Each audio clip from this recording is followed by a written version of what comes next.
for the reason that we are here, for each individual that is here, how we can move forward in this process and actually get the best, have the best outcomes. Now, this is not to say that everything is going to be hunky-dory. This is not to say everybody hold hands and sing kumbaya all the time, because what we want to have is serious conversation and serious dialogue. Dialogue that we said might make some people feel uncomfortable. Absolutely. Yes. So I want y'all to remember 3 things. I want y'all to sing with me. Connection. Okay. Should we get the DJ back up here and get the music back on? Do we need to set the party off? I want y'all to say it with me now. Say connection. Connection. Compassion. Compassion. Empathy. Empathy. Those are going to be the keys to us getting through this thing and us really, really getting something out of it. Now, we're talking reparations. We're talking about repairing damage that has been done for over like 400 years, man. We're talking like 200 years of African Americans being here in Asheville and a lot of things not going our way. We're talking about the destruction of communities. We're talking about how to rebuild. We're going to be talking about a lot of things. But us understanding what resiliency looks like, is going to help us get through this. MC. Absolutely. Michael, I'm glad that you mentioned connection because it is everything, right? It is our way through and it is our way forward. Yes. There's a little neurobiology. Can I get real nerdy for just a second? Neurobiology, is that a little brain science?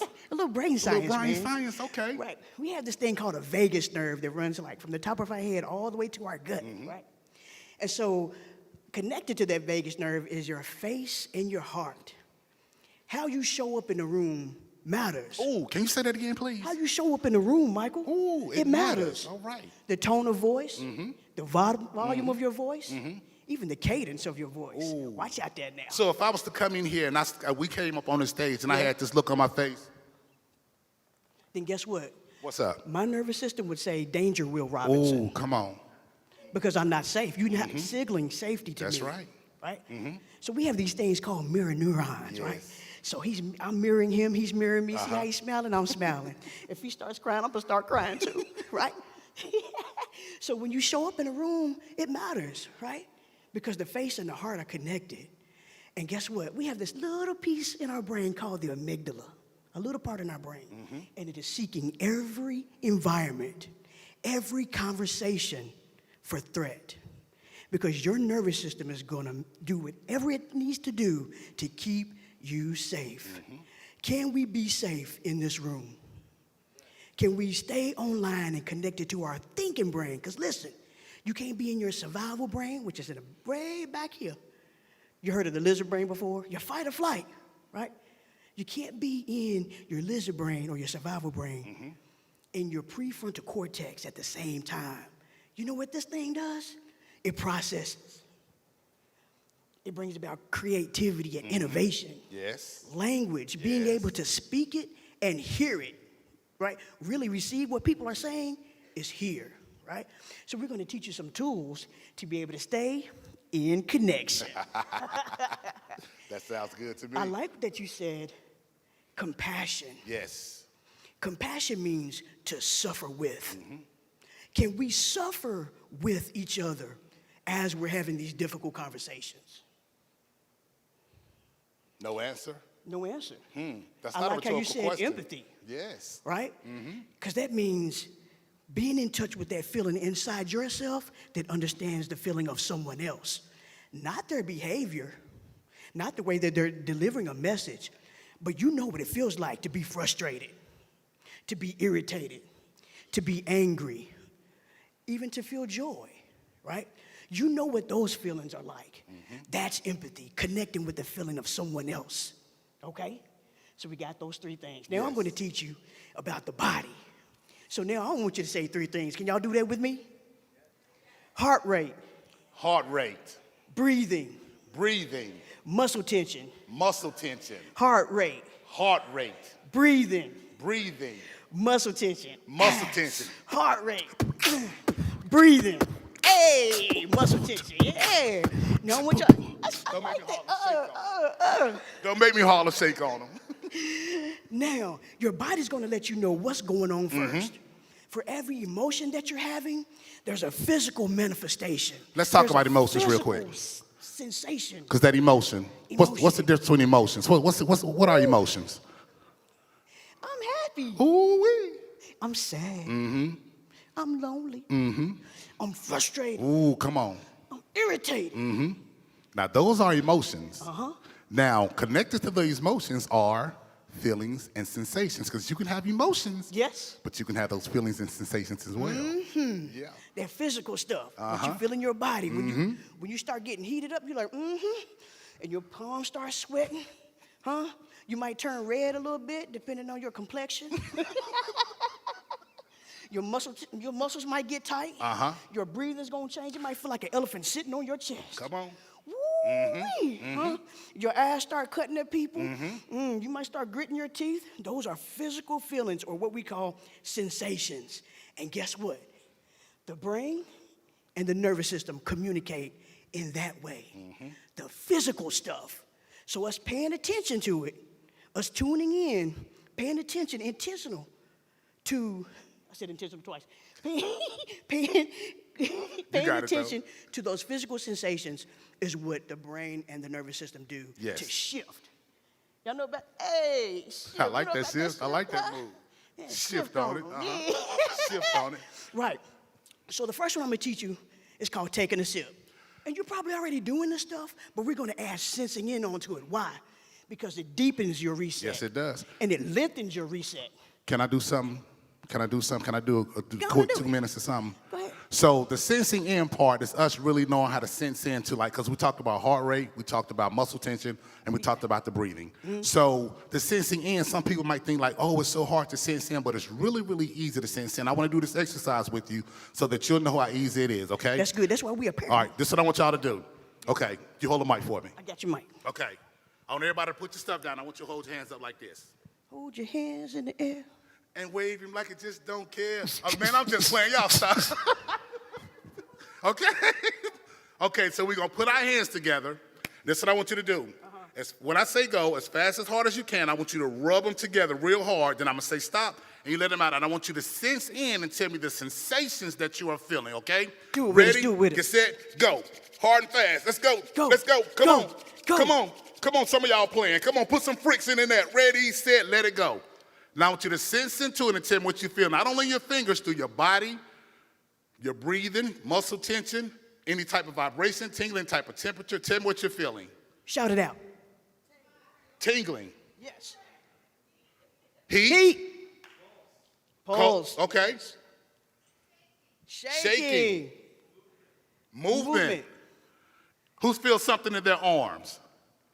Anybody feel any tension in your arms? Some muscle tension in your arms, okay? That's sensation. There you go. Did somebody say tingling? Those are sensations. Absolutely. So That's it's good, like, Thank yeah, you, so man. you know how we do it. One of twin powers activate. Oh, I just aged myself, my bad. Man. So once we start doing this and she starts going through these exercises with you, it's like you're taking a big spotlight and you're going through your body and you're sensing into those positive sensations, either loosening of the muscles, the breathing, Right.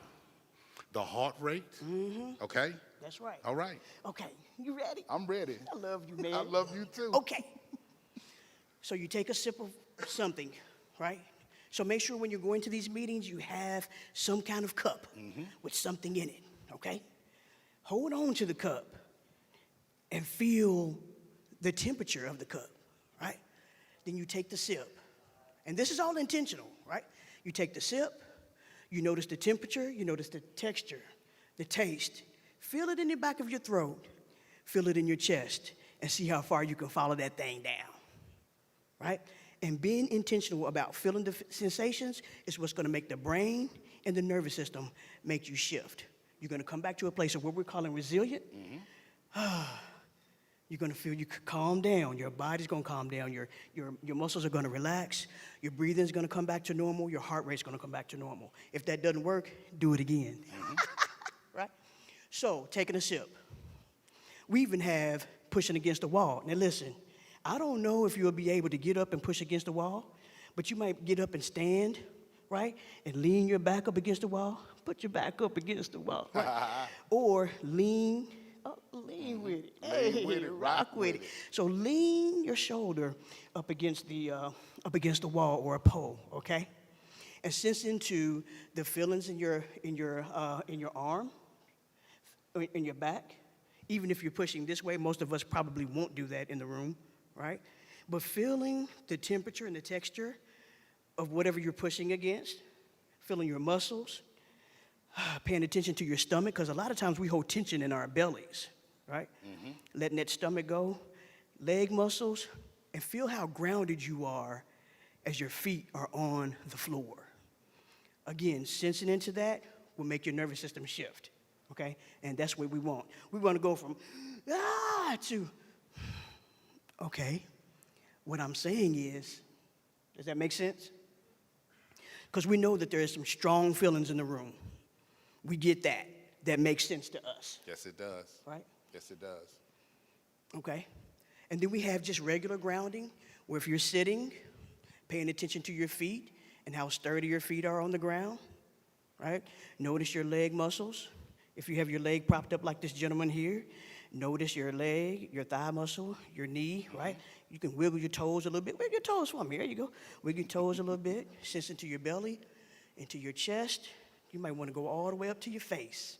Sense into those muscles. Bring yourself back to a place of calm, right? Yes. Okay, and then we have orienting. Anybody know what orienting is? Raise your hand. I'm not going to call on you. You know what orienting is? I Yes. like orienting. 3 people. All right. So you're sitting there, and you're not spacing out, but you're signaling to your nervous system, I'm safe in this room. I'm safe in this space. Okay? So you're going to look around the room. Notice something that's pleasing to the eye. I would say everything red, but all these chairs are red. But just look around to maybe a shape or a different color. Maybe look for the exit signs. But don't run. That's your fight or flight. Yes. Right? Just look around, look around. Because your nervous system is going to say, MC, you are safe. It's okay. Keep going. Right? Okay. The whole purpose of this is because your body and your brain is going to protect you. Yes. So even though these conversations get hard, your body and your brain is going to let you know that you are safe in this space, even during the midst of hard conversations. This is not going to take away from the emotions that you might feel when somebody says something that you disagree with. Right. But in order for us to, and we feel this is important, in order for us to have dialogue that's going to be heard, that's going to be validated, productive, Yes. then if MC and I were to be offline and out of our resilience zone trying to have a conversation, 9 times out of 10, nothing would get accomplished. But if we both have an understanding that we can stay resilient and stay in our zone, even though the emotions might have us feeling some type of way, then we can have a conversation that becomes productive. And that's what we want to be able to have today. That makes sense to me. That makes sense. We want to stay away from I understand, because no, you don't. Come on. You may not understand exactly what I'm going through, right?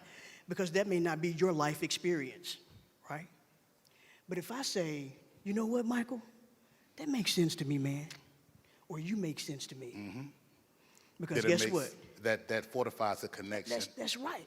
Because even though we're 2 different people, you saying that it makes sense to you when I'm going through, right? That shows that you actually have some type of compassion or empathy for me and my situation. Come on, man. Yeah.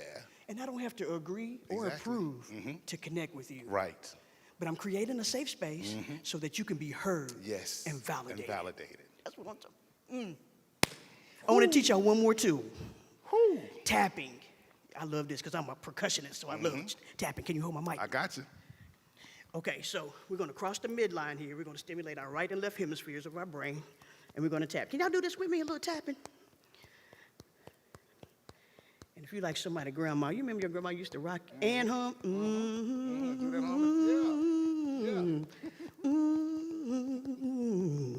You know what I'm talking about? So you can rock, you can hum and rock, because there's something about the tapping and singing and humming. That's a whole different tool. But you can tap as long, as hard, as fast, or as slow as you want.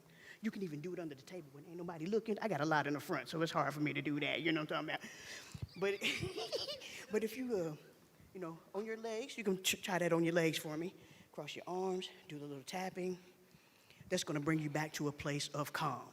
Singing and humming is an awesome rapid reset, but I don't think that you can do it while you're in a meeting. I don't think that would be productive. But you might want to leave the room for a second, go in the bathroom and sing your favorite song or hum your favorite song and come back, because guess what? You're breathing out. There's some brain science behind that. You're breathing out more than you're breathing in. And if you notice the vibrations in your throat and in your chest, Yes. sensing into it, paying That's attention right. to those That's physical right. sensations, That's right. you'll come back to a place of calm. Yes. That's why, can I say this? Yeah, say it. That's why people of color been humming and singing Their whole life. for Come on. Let me their get my towel. entire existence, right? Because if you're a mammal, you have a nervous system, and they all work the same way. Thank you. And they all work the same way. So all of these tools will work, and the more you do it, the more you're going to create what we call a new neural pathway in your brain. That's a new way of doing something. Y'all remember when you said, what a grandma used to say, you can't teach an old dog new tricks. Guess what? Yes, you can. Yes, you can. You can. Because of some big word that's now one of my favorite words, neuroplasticity. Neuroplasticity. We have the ability to learn, That's right. relearn, and unlearn That's right. information.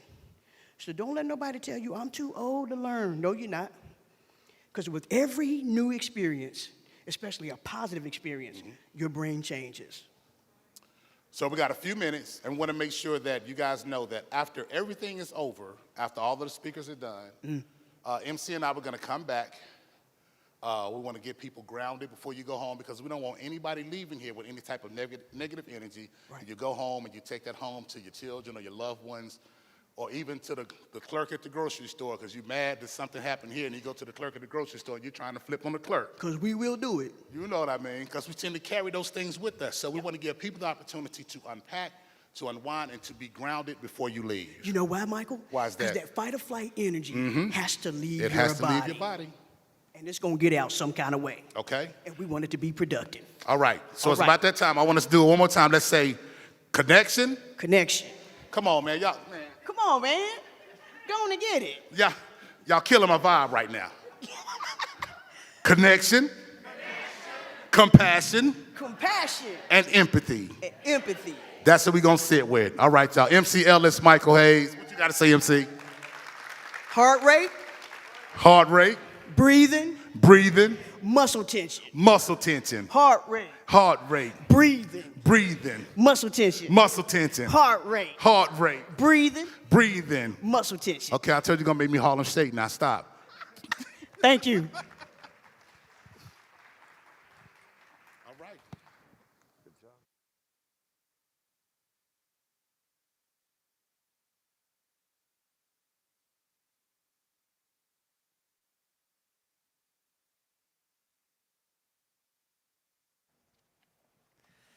Good evening. Good evening. Okay, good. All right, good.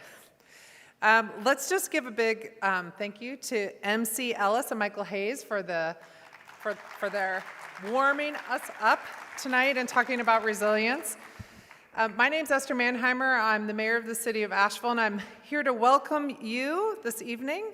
And we are excited to begin our first night of the Information Sharing and Truth-Telling Speaker Series. We've got a number of elected officials here with us tonight. I'd just like to take a moment and acknowledge them. We've got City Council Member Antoinette Mosley. I am blind, but I believe she is over there. So wave your hand around. And Sandra Kilgore, Sage Turner, and Gwen Whistler. And I know they're all, I can see little hands, yes. And then I know people are joining us online as well this evening. We also have our city manager here with us tonight, Deborah Campbell. Is there, somewhere over there, yes. And our assistant city manager, Richard White, who I know is back there. And our other assistant city manager, Kathy Ball, is here as well. Yay. And we have a lot of city staff here, and I'm not going to go through everybody, but I also wanted to mention our city attorney is here, Brad Branham. Thank you. And I want to thank all of you for coming. This is a really special moment for many, many reasons, but we're just getting used to being together in person again in public spaces. So everyone, I hope you're feeling good and calm and relaxed and ready to enjoy this evening. We have some sponsors that I want to acknowledge that help sponsor the speaker series. This is not inexpensive, and we wanted to reach out to partners and help get the speaker series supported. So we have as sponsors the Buncombe County Tourism Development Authority, McKibben Hospitality, as well as Duke Energy are sponsoring.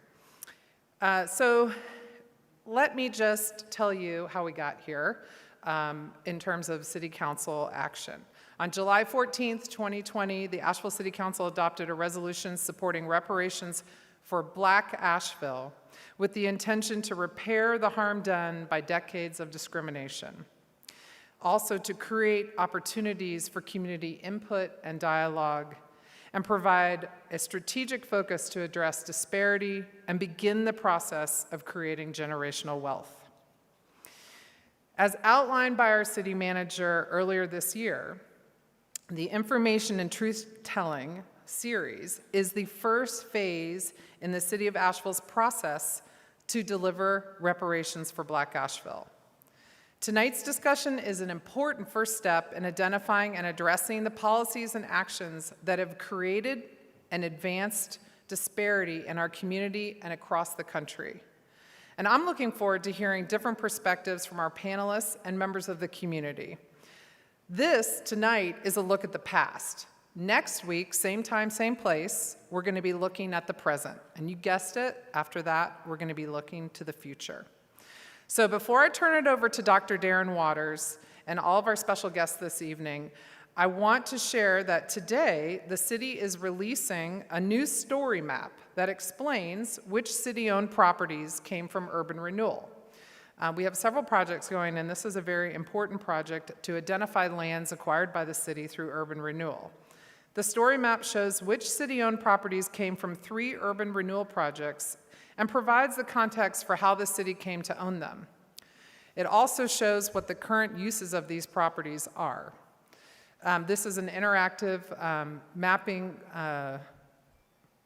piece of software that you'll be able to use, and it went live on the city's website today. The information in these maps will help guide future planning initiatives and decision-making, as well as inform other policies, especially related to the disposition of city-owned real estate. This story map does not tell the full story of urban renewal in Asheville. There are several research projects happening in partnership with UNC Asheville that are working to measure and describe the full impacts of urban renewal on the Black community in Asheville. And again, you can find this now on the city's website. We want to thank Dr. Patrick Balls and Dr. Kathleen Lawler of the UNC Asheville for their assistance with these maps, and we look forward to a continued partnership with UNC Asheville on this project and others. So now, without further ado, I'd like to welcome and turn it over to our moderator for this evening, UNC Asheville Executive Director of Community Engagement and Associate Professor of History, Dr. Darren Waters.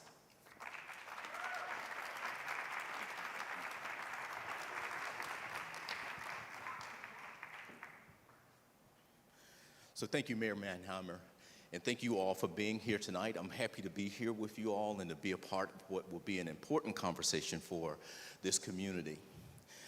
Tonight's discussion, as the mayor just said, will focus on the past. We will be exploring specifically the roots of disparities, looking at the history of policies and practices that have led to the inequities that we see not only locally but across the state and nationally as well. But before we get started with an introduction of our panelists tonight, I want to talk a little bit about tonight's agenda. We'll all have the opportunities for audience and both questions and comments. At several points in the evening, I will facilitate questions from the audience. At the end of tonight's program, we will have a segment devoted to audience truth-telling and information sharing. I would ask that you try to keep your questions and comments to about 2 minutes for the sake of time, so that we have time to hear from as many people as we possibly can.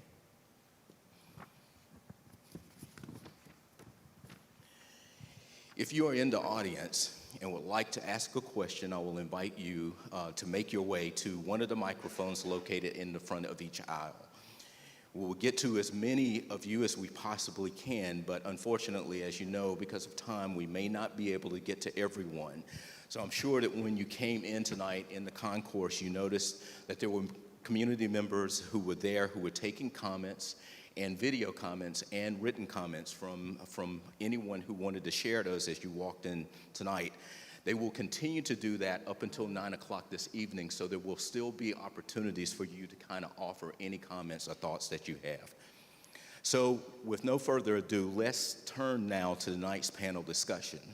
We are lucky to have with us tonight some very distinguished guests, and I'd like to introduce them one at a time, and as I do, I'd ask them to just come onto the stage. I'm happy to really and pleased and honored to introduce tonight Attorney James Ferguson.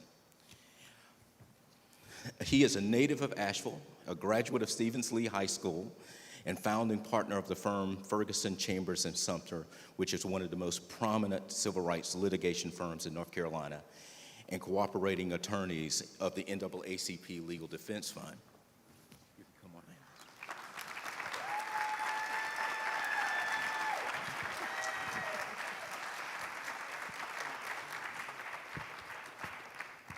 And let me read just a little bit more of his biography. I know that many of you here in the community know him, but I don't want to shortchange him on the things that he's done over the course of his career.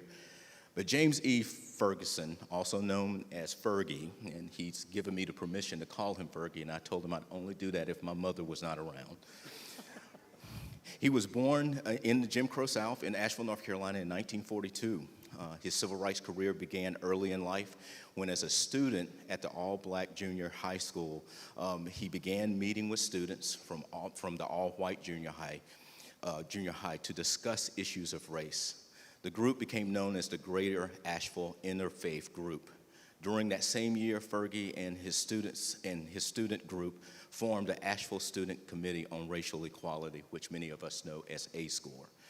And they worked successfully to help desegregate lunch counters, libraries, and other public facilities here in Asheville. After graduating from high school, Fergie enrolled at North Carolina Central University, where he continued his civil rights work in the sit-ins and desegregation efforts in Durham, North Carolina. He received his JD from Columbia University in 1967, after which he joined fellow lawyer Julius Chambers and two others to create North Carolina's first racially integrated law firm, one of the first in the South. Just 3 years out of law school, Fergie prosecuted one of North Carolina's most well-known criminal trials, which ultimately was the subject of a book and full-length movie, Blood Done Sign My Name. 3 years later, he defended the Wilmington 10, and 40 years later, he was successful in gaining pardons of innocence for each of them. In more recent years, Fergie has been successful in obtaining a reduction of the death sentences of life imprisonment for the only 4 people whose cases were decided under North Carolina's Racial Justice Act, the only law of its kind in the nation. Throughout his career, Fergie has used his legal skills to desegregate schools, police departments, and countless other public and private agencies. He was also successful representing plaintiffs in a number of wrongful death, medical malpractice, and other catastrophic cases. Fergie, it's good to have you here tonight.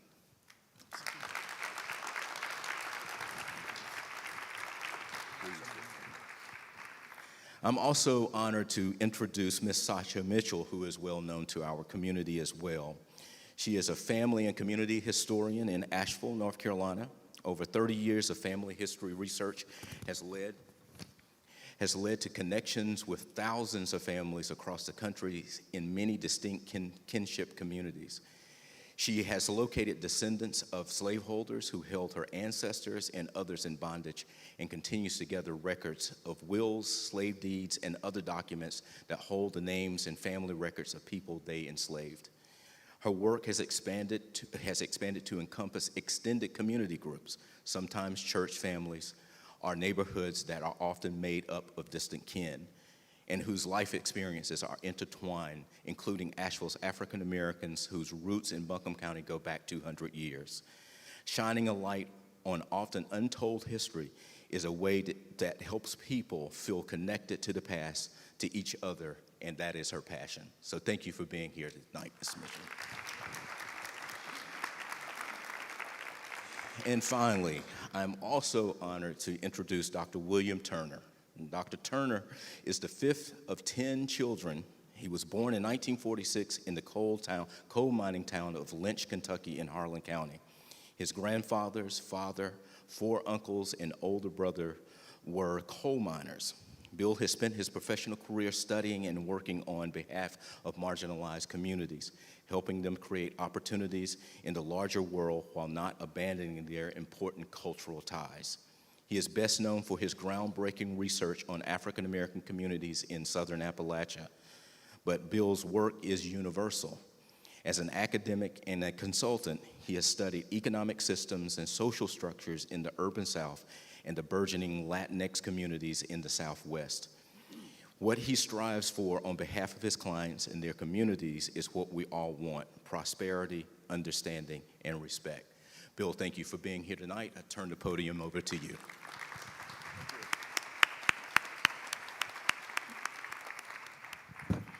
Good afternoon, everyone. My task is to paint a picture of the history. I'll try to do it very quickly, of course. I'd like to start by, in terms of my sense of history, best illustrated when I was a boy growing up in Harlan County, Kentucky. Every Saturday, we would pay a quarter to go to the local movie. It was called The Show. And we would see movies by a man whose name, the star was a fellow named Johnny Weissmuller. Some of you all may be old enough to remember him. He was also known as Tarzan of Greystoke. And this guy had a tremendous ability to do things that no other human being could do. He could talk to crocodiles and lions, and he could decimate any of those African savages anywhere in his presence, this guy named Tarzan. And it was unbelievable what this single white individual could do in Africa. So I asked my granddaddy, I said, "Pop, how can this guy do all of these things?" And he said, "Billy, the story of Africa will always be the same until the Africans start writing their own stories." Thus it is with what we are faced with here. There's been a story told, and we're trying to work on figuring it out a little bit better. So here we go, I think. John Hope Franklin is perhaps the most distinguished historian to have ever graced a classroom or a book. He wrote a book called From Slavery to Freedom. He was one of Darren's mentors. History is a clock, he said, that people use to tell political time of day, and history is also a compass that people use to find themselves on the map of human geography. And I think that's part of what this commission is trying to do. Where is Asheville in all of this in terms of where we've been, what we've been, and most importantly, tell us where we must still go and what we must still do. John Hope Franklin, he looked back in order to look forward. In the Ghanaian tradition, that's called Sankofa. Truth-telling, I think his name was Faulkner, who said, "The past isn't dead, it's not even past." That's another place where we are. There we are, North Carolina's counties in blue that are called the Appalachian counties of North Carolina. They all tend to be north of I-40. Buncombe, Haywood, Henderson, Jackson, Madison, those are your counties. We're trying to figure out what happened in these counties. Burton Street, East End, Southside, Shiloh, Stumptown, y'all heard of any of those? Very good, I thought you might. When you study Asheville, you will see this bustling town in the heart of the mountains with an African-American community that is not isolated from the rest of the town, Waters said. I'm sorry, Darren, I hated to pull you out like that. But in 2009, Darren was doing some research at UNC on his dissertation, and they interviewed him, and he did a piece called More Than Built More. I would commend you to read that, because he said the black people here were actively engaged in what was going on, so much so that they were coming up with their own ideas. Quote Darren Waters. To put Asheville in a spot around the communities I've studied in southern Appalachia, like Huntsville in Alabama, Chattanooga, Knoxville, Greenville, Spartanburg in South Carolina, Winston-Salem, Bristol, Kingsport, Johnson City, Charleston, and Huntington, Asheville is like no other spot for black people in the mountains of the South, particularly the unusually high numbers of physicians and professional people down here somewhere near the YMI. Now, y'all remember I'm from Harlan County, Kentucky. I don't know what I'm talking about. I just read most of this stuff. What time is it in Buncombe County? Where are blacks in Buncombe County? And where have blacks in Buncombe County been doing, and what have they been? That's the map, that's the clock, that's the compass. I don't know, maybe I didn't, oh, there we go. That says 1,000 words. And I didn't stick urban renewal in there flippantly. That was a critical part of the change in this town, was what came to be known to some of us as Negro removal, but that's another joke. Asheville has some hidden backstories. Look, Homeward Angel, the hidden history of Asheville. You all have read all of those, I'm really sure. It was the best of times. I missed something here. Let me see if I can go backwards. I'm sorry, let's just go here. Do you want to know something about black heritage in Western North Carolina? This fellow here, Linwood Davis, God rest his soul, in 1984, wrote a piece called The Black Heritage of Western North Carolina. You can find it up at the Ramsey Library at UNC, and some of you all might know Miss Lucy Herring. She's done a lot of fantastic things on family history in this community. So if you want to know, there's another place you could go to, the Urban News. 5 years ago, 6 years ago, did a piece called The People, Places, and Events to Help Define Asheville by Johnny Grant, and the whole history of black Americans in Buncombe County. Fantastic piece to read. You can find it online if you want to know something about black heritage in Western North Carolina. Let's start here. Once again, the past isn't dead. It isn't even the past. On the far right of that slide, I'm 75 years old, so I've lived most of the last 66 years, and as you see, generally speaking, there was 399 years from 1526 until 1865, and we had this whole period of American slavery for 339 years. And then for 90 years, the life of my great-grandparents and my grandmother, who was born in 1895, as you see, 1954, that marked the Brown decision because the Plessy was in there. So we're really talking now about a very short span of time that America has been the land of the free and the home of all the brave. Nicole Hannah Jones should stand out strongly amongst those of you who are UNC devotees. She was recently denied a tenured post, and Nicole has won the MacArthur Prize as a genius. She works for the New York Times, and Nicole also did this piece called 1619 last summer. But as you know, the person's Andrew Hussman, after whom the School of Journalism at UNC is named, he owns a newspaper in Arkansas, I think it is, and they did not give her that tenured position because they oppose the teaching of critical race theory. And I persuaded most people I asked in the airport last week, what is critical race theory? They don't even know what it is, but they don't like it. Critical race theory, there are people who prefer that a version of American history be taught to exclude everything that was bad and everything that happened to Native Americans and African Americans. If you leave that out, they're fine with history. That's why they call it his story. That's a Cherokee woman, because the first black Appalachians did not live under the control of Cyrus, I like to say Cyrus Vance, that's somebody else. Zebulon Vance.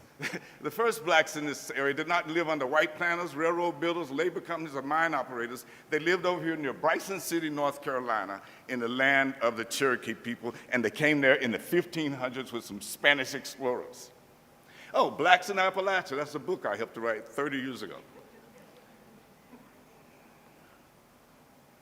I can't turn this thing, what's wrong with it? The labor of African slaves not only helped to build Asheville, but they fed, clothed, and served people who were privileged all over. And people of African heritage contributed greatly to the folkways of the South. And so you can see, as that thing moves, that between 1789 and 1861, you can see how many of the states were red and blue. Isn't that interesting? Uh-oh, my favorite one. It crashed. What happened? Oh, no wonder it crashed.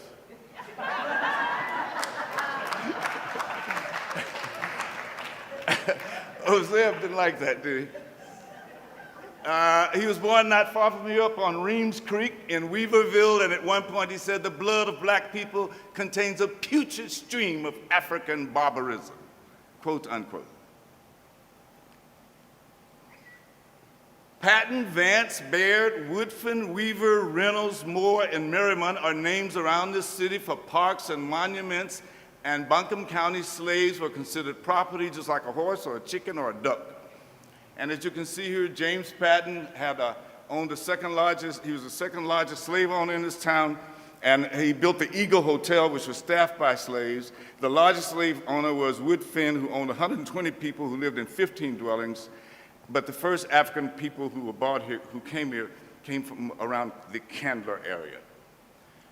Many a politician wishes that there was a law to burn old records, said my man, Will Rogers, because Vance once said, "The African Negro, the descendants of barbarian tribes who for 4,000 years have contributed nothing to civilization." And then right after he said that, he died, and his successor, Governor Jarvis, said, "Vance was the Mount Mitchell of all great men, and in the affections and love of the people, he towered above them all. As ages to come will not be able to mar the grandeur and greatness of Mount Mitchell, so will they not be able to efface from the hearts and minds of the people the name of their beloved Zebulon Vance," unquote. Everything that happens before sets the stage for what happens later. It's the best of times, the worst of times, the age of foolishness, the epoch of disbelief, and on and on.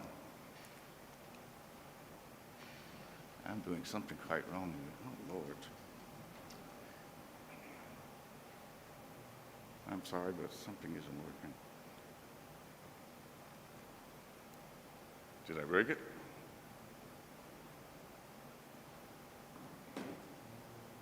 Let's try once more. If you can operate it back there, please go to the next one. Okay, good. When Vance took office in 1877, he said, "If we don't get a tunnel through out there in Swannanoa, there's nothing going to be in western North Carolina," and he dedicated his life to building that railroad. However, few people may know that what they basically did, so where are we going to get the laborers from? They went around North Carolina and collected black people and considered them vagrants, and they put them in jail, and then they leased them off to the railroad companies, and they built it free. And I don't know why that picture ended up with Vance on the railroad track, but that's, that was not intentional. Stripes, not stars. I'll bet you there are some descendants of these very people in this town right now. We need to find them. Because 125 of them died as a direct result of their ill treatment, the danger at work, and the harsh conditions and punishments meted out to them, on them. Next one, please. Mr. Miller built a lot of churches around here, I understand. The largest slave owner, we said before, you can read that. George Vanderbilt built the estates out there in the 1880s, and he bought some land from black Shiloh residents. He didn't take it from them, as a lot of people say. And many skilled laborers hired to build that Biltmore estate, also built the YMI. Next one, please. Very quickly, look at that trend line of the black population in this town from 1850 to 2020. You can see that something happened because the population of Buncombe County of black people in 2020 is the same as it was in 1930. There were 16,000 or so black people in this town. 1930, heck, that's what, 90 years ago? It's a long time ago. The population, it's an interesting kind of dynamic. Next one, please. That's one thing. Look how the population of black people dropped between 1920 and 1960. And then I have over here in this green box on the left, I've been working on the railroad. That's when a lot of people, black people, came into the area to build a railroad. I've been working on. What factors accounted for the decline in the black population between 1930 and 1970? Because there was 4,000 fewer black people in that period. But the black population doubled between 1920 and 1930. And so you can see how all of these dynamic forces that were going on with the age of industrialization, the building of the railroads. That's when my grandparents came into the mountains to work in the coal mines of Kentucky. Why didn't the black population grow like the white population? Look at the white population, where it grew steadily every decade. It never failed except 1990 for some reason, between 80 and 90. But as you see, we're almost at 258,000 residents in this city, of which a little over 16,000 are African Americans. It wasn't Vanderbilt's idea to build a YMI. It was a black community, a man named Edward Stevens who came up with this idea. Vanderbilt loaned him some money. He contributed almost what is $2 million in today's currency. And as I mentioned a moment ago, the black population doubled. But remember, when they started building these separate but equal empires, that was the same year, 1896, of the Brown versus Ferguson. Oh boy, wake up. Plessy versus Ferguson. Not James Ferguson, but another Ferguson. Quakers built the Allen Home School. Next one, please. That picture on the right is a cover of Linwood Davis's The Black Heritage of Western North Carolina. Once again, quoting Dr. Waters, people were very actively engaged. That's just a list of Dr. Torrance, the Colored Betterment League. The ground was broken for Stevens High School in 1921.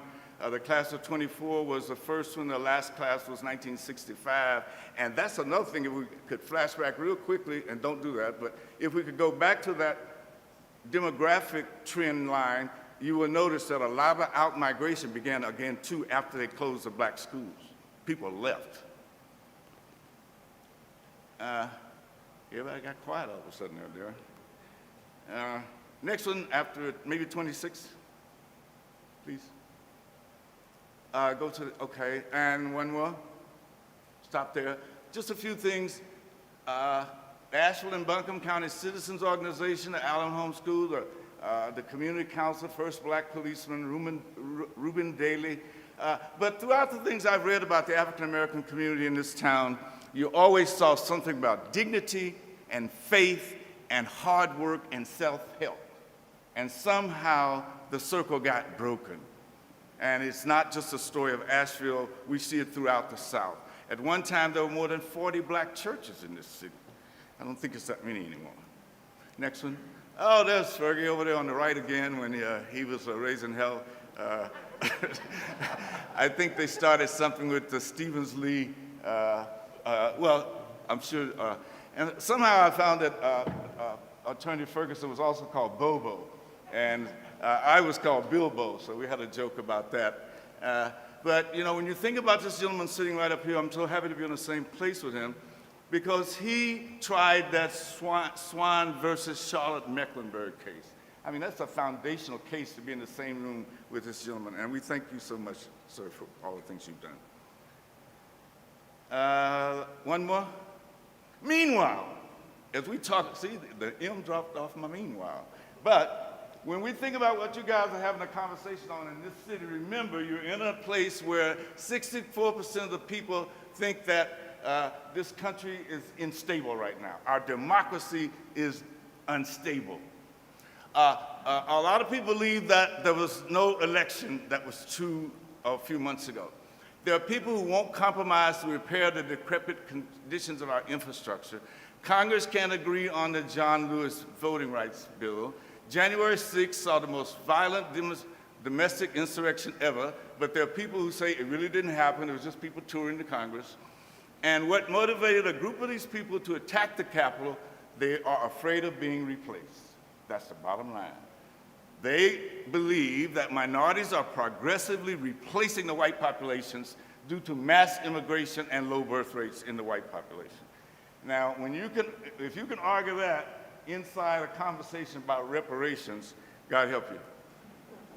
But that being said, I'm a devotee of Frederick Douglass, and he said, if there is no struggle, there is no progress. Those who profess to favor freedom and yet deprecate agitation are men who want their crops without plowing up the ground. They want rain without thunder and lightning. They want the ocean without the roar. They struggle. The struggle may be a moral one, or it may be a physical one, or it may be both moral and physical, but there must be a struggle. And power will concede nothing without a demand. It never did, and it never will. So I hope that you're prepared for that. Stevens Lee High School, I bet they taught Fergie that. Final slide, I think. One more, please. Evanston, Illinois is doing what you're doing. Burlington, Vermont is doing what you're doing. Providence, Rhode Island is holding this conversation. But it's almost like that mythical Greek character named Sisyphus. How do you pronounce his name? The myth of Sisyphus. Push that big rock up this hill. because in a sense, that's what we're up against. Okay, that's my little story, and I'm done. Thank you very much.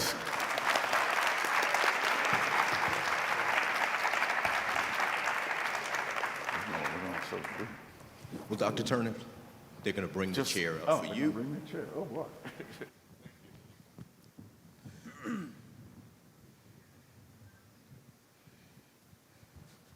As you can see, to try to cover that history in 25 minutes is very difficult. And there's so much more to the story, but I do appreciate how Bill was able to really capture that and summarize it for us. And I'm sure that some of you may be thinking about questions that you might have for Bill. And so we want to take a few minutes here, just a couple of minutes, to invite comments or questions about Bill's presentation, and just this is an opportunity to pick his brain a little bit here. So if you have questions, I invite you to just come to the microphones at the end of the aisle, and we'll take some questions. And Bill is willing to take questions.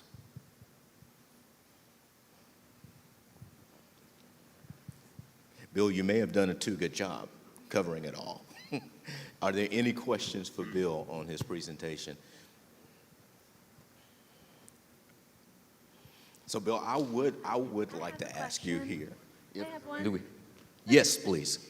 Hey, I was wondering if you can go into the Swan versus Charlotte Mecklenburg Board of Education case. Of course I can. I would introduce you to Don't put me on the spot like that. Right. And I'm thinking, and thanks for that question, and there'll be an opportunity after Fergie gives his presentation, and if he wants to address that question, we'll save it until then. Yes, sir. During the Johnson Great Society, it's become more well-known that redlining and just Johnson's Great Society had a outcome of it's this. I'll let others react to it, but a statistic that's on the City of Asheville Office of Equity Inclusion webpage. It's difficult to pinpoint, but it's in a table that shows it states that 71% of Asheville's African Americans currently live in public housing, and to me, that's sort of, if you've taken business classes, it's a metric that sort of says structural racism. And I didn't expect you to fit that into your presentation, but I'm wondering, we're talking about past policies, but as this proceeds into what to do with the future, you can speak to this number, but it seems like it's not, a factoid isn't the right term for this, that it sort of says segregation continues to me, but I'll let you all. Mm-hmm. So indeed, you're saying that there's 71% of the African American population here lives in public housing? Is that what I understand? That's City of Asheville. Oh, City of Asheville. That's the City of Asheville webpage is saying. Okay. I'm very quick to say I don't know. Darren, is that? Can you help me with that? I'm not sure, sir. And I am not embarrassed about that, by the way, but I'm just not, I had not looked that up. But there has to be somebody who's in here who has an idea about that, and I would be glad to concede the microphone to you immediately. And we'll do, Bill. I think it might be fitting. This may come up as we continue to have a conversation, so it's a question I think that we can come back to talk about that. But we do know, if I might just put an editorial in here, that public housing was a post-Great Society, a lot more concentration. And in the conversations about repairing these wrongs, I don't think we ever need to get into the notion of reparations as a binary kind of thing, either reparations or no reparations, because there's got to be some permutations whereby getting people out of public housing and into their own personal owned homes has to be on the table as a public policy initiative that can be undertaken to ameliorate that situation. And Bill, I see we have another question here, and before you come up, I would ask you this, given your area of expertise on Southern Appalachia, What is your sense of Asheville being a part of Southern Appalachia, taking this move? Are you surprised by the fact that this conversation is initiating and starting here? Do you expect that this will be a conversation that will happen in other parts of this region of the South? And will it look different from other places? I've been attending back and forth the meetings of the Appalachian Studies Association for the last 40 years or so. And when we gathered here, under your watch, in fact, at UNCA 2 or 3 years ago, it was astounding how I heard so many people compare this town to Aspen, Colorado. You know, it's a very progressive city. It has had that reputation. I can remember spending some time with a person I like to consider who taught me a lot of stuff, was Alex Haley. And Haley knew a lot about the Black Mountain School that was just here. And that was a progressive place compared to the Highlander Center, almost, back in the 40s. So the community we had more time. The whole notion was a tale of two cities. That on the one hand, it has the Thomas Wolfe kind of aura about it. You walk down the artsy streets and the clubs and the cafes, and you think you're in the south of France somewhere when you're on Haywood Street. Then there's another part of that community, too, that I think many people know more about than I. But I'm thinking, compared to those cities I put up there earlier, Knoxville, East Tennessee's Tri-Cities area, Kingsport, Bristol, Johnson City, Spartanburg, Greenville, and in a sense, Spartanburg and Greenville have built their downtowns up in the same way as this city did 30 or 40 years ago. And of course, there's the cities in West Virginia. So there's some comparable studies we've done looking at the quality of life in Asheville, but also Asheville is a very expensive city to live in, comparatively speaking. I'm sure many of you know that better than I do. I had a $15 hamburger yesterday, and I was going, that was pretty neat. Thank you, Bill. Yes, ma'am. Hi, good evening. Thank you so much for your presentation. My question is, can you talk a little bit more about what accounted for the decline in Black Buncombe County residents? And can you talk a little bit about whether that challenge or issue would point to a potential solution or point to what reparations could possibly look like? Darren, would you repeat your question for me? I didn't. Could you come back to the microphone? Yeah, I'm sorry. I didn't. Yes.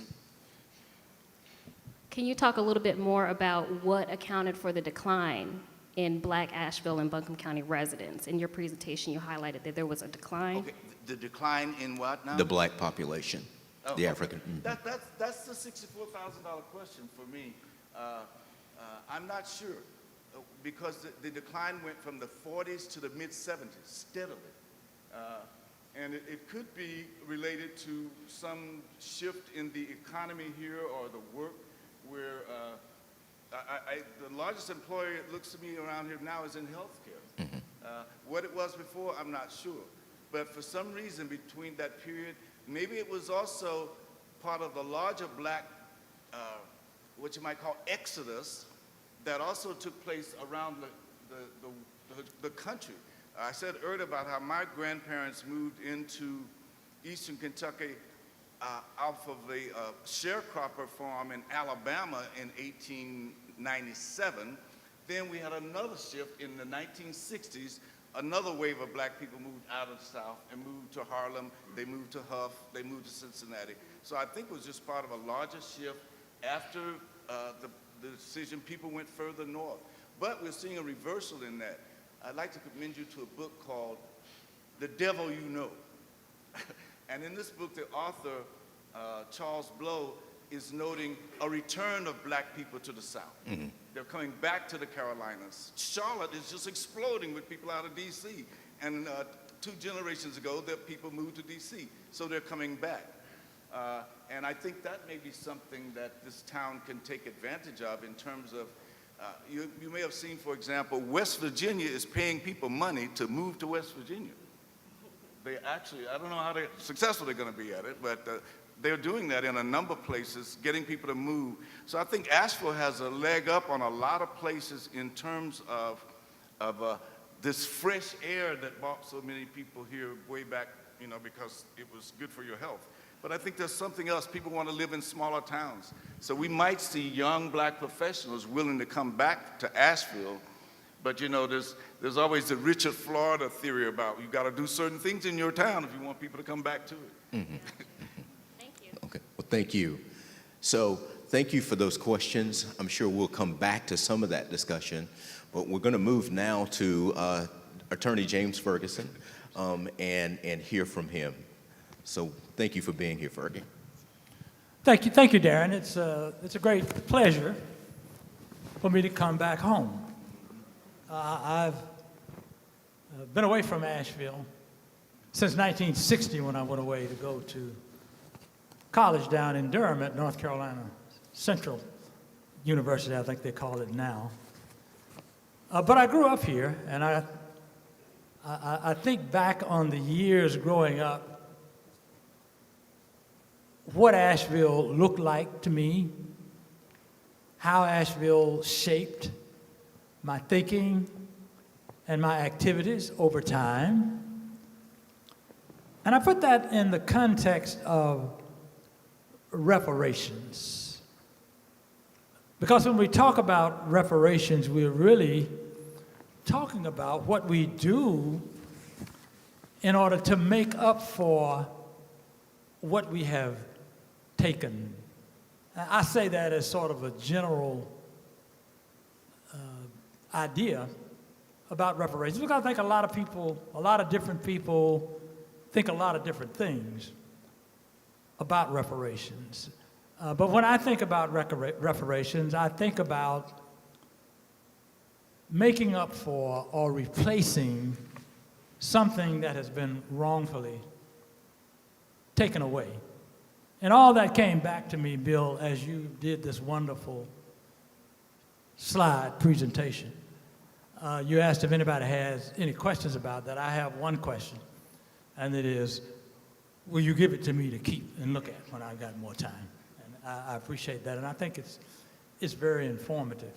But when I think about growing up in Asheville, and Asheville is often referred to as one of the more progressive towns or cities in the South, and I suppose in some ways it is, but in other ways it isn't. Because when I think about growing up in Asheville, or any southern city, typically speaking, you're really talking about the two different worlds that one who grew up in the segregated South grows up in. I know that in the Asheville I grew up in, it was a tale of two cities, one white, one black, both separate and unequal. But the curious thing about it for me is that when you grow up in the South, in Asheville in particular, but I think almost anywhere in the South, you grow up with a society that you don't understand and is never fully explained to you growing up. So I'm thinking about growing up in Asheville, down on a street called Blanton Street. Some of you may know of it, which at the time I grew up, Blanton Street was one of the many all-black streets in the all-black communities that most black people grew up in the 40s and 50s. So the truth of the matter is that everything was segregated during that time because it was the picture of what the Jim Crow South was all about. So I grew up in a neighborhood where every single member of that community, which we call the South Side community, since South Side was just a stone's throw away from Blanton Street where I grew up. And there were no white people who lived there. The white people who came there were either those who had a job that brought them there. That was a time, believe it or not, in the 40s and most of the 50s in Asheville, a black person could not get a job even as a garbage collector. All of the garbage collectors in Asheville were white. So these white men would come into the community. The ones that you would see would be hanging on the back of a garbage truck, and they would pick up the garbage, and they would leave the community. And I reflect back on that sometimes. I say, you think about the evils and ills of segregation, and you think about growing up in a community where you couldn't even get a job as a garbage collector for decades. The mailmen were all white. You couldn't get a job as a mailman in Asheville in the 1940s and 50s. Some of my older brother's friends were the first African American mailmen in the city. And that says a lot, because that doesn't just talk about Asheville as a typical Southern community, because the job of a mailman is a federal job. But if you were black, even after you had gone to the service and fought in either World War I or World War II, and you came back to Asheville from fighting to protect and defend democracy, as they called it then. Sometimes we're not so sure what that is these days.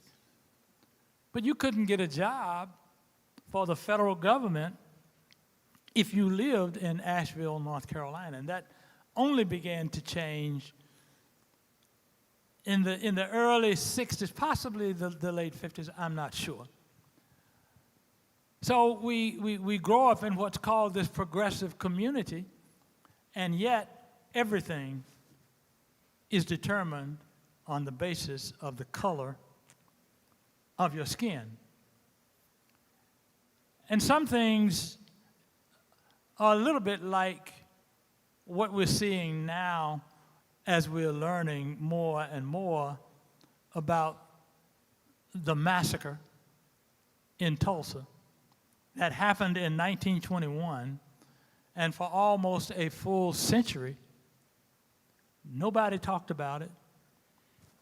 A lot of people, black people and white people in Tulsa, didn't know about it. The black people were so traumatized that they couldn't talk about it and didn't talk about it. And then there was the fear that overhung that. So you learn a lot about where you grew up once you grow up and look back on it. So I think about when I was in junior high school and the Brown decision came out saying that separate but equal is no longer the law of the land, and going forward, schools will no longer be separate schools for whites and blacks. I was in junior high school at that time. And I remember talking to my teacher about my going to Lee Edwards. I was in the 8th grade, and high school then was 9 through 12. So I started looking forward to going to Lee Edwards High School in the fall of 1954. And the fall of 1954 came, and the only school I could go to was Stevens-Lee High School up on the hill up over Valley Street. And I said, well, maybe it takes a little time to get things ready. And so I was all prepared to go in the fall of 1955, and the fall of 1956, and the fall of 1957, and the fall of each year up until 1960, when I graduated. And there had been no desegregation of schools by that time. And I'm remembering in 1959, when I started my senior year at the all-black Stephensley High School, I was wondering more and more, what happened to that Supreme Court decision that said this is all going to change? And nothing changed. But it so happened that in that school year, the Asheville School Board, and you'll have to keep time on this, Darren. The Asheville School Board had decided not to integrate Lee Edwards High School, which looked like a college campus at the time, and still does in many ways. And some of my friends and I said they had offered to make some additions, renovations at Stevens Lee in light of Brown to bring it up to speed with Lee Edwards High School. But the additions that they were proposing were really little or nothing. I'm not even sure how they could call them additions to the high school or renovations to the high school. But in any event, by then, some of my friends and I, who were like-minded, I don't know whether Marvin Chambers is in the audience tonight. He's one of my classmates. But we talked about it, and we said, wait a minute, this is ridiculous. We were supposed to have had our schools integrated at least 6 years ago, and nothing has happened, and they're talking about making a few changes at Stevens Lee. We won't have that.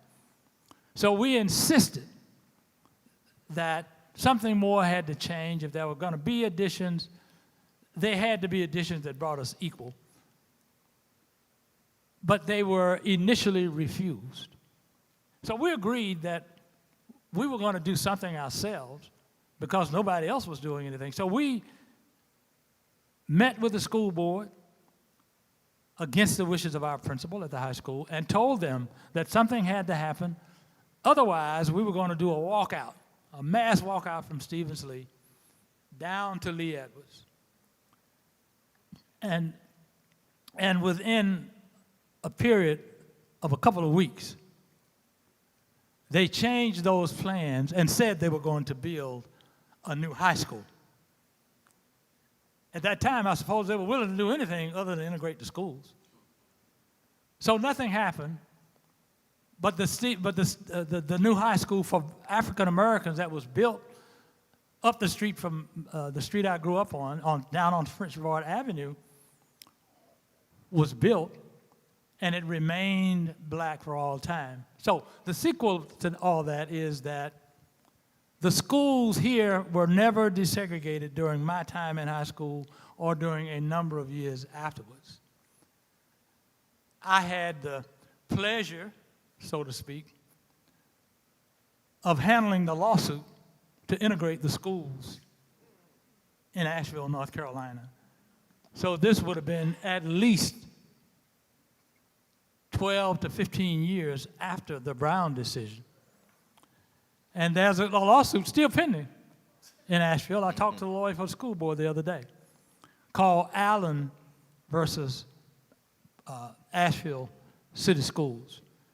So unlike Charlotte Mecklenburg, which also dragged its feet and only did something when it had to under the Swan decision that my law partner, Julius Chambers, now deceased, led, and I was a part of that. So the truth is that nothing happened until somebody made it happen. And that remains true even today. We integrated Charlotte with the Swan case. Charlotte was the poster child for integrated schools in America. And at that time, it had 40% black, 60% white in every school. And that was because of the Swan decision. Well, after being the most integrated school district in the country, while it was on a court order, Charlotte was released from the court order back in 1998, 1999. Charlotte now has the distinction, without the court order, because it was supposed to be a desegregated system and a unitary system, as they called it. We resisted that, but we had a judge who had resisted desegregation at the time as a lawyer. He allowed Charlotte to be released from the plan that required it to have 60-40. Now Charlotte has the distinction of being the most segregated school system in North Carolina. Well, James, It can looks a we- lot like it did before the Swan decision. So in any event, these things change, but then they change back.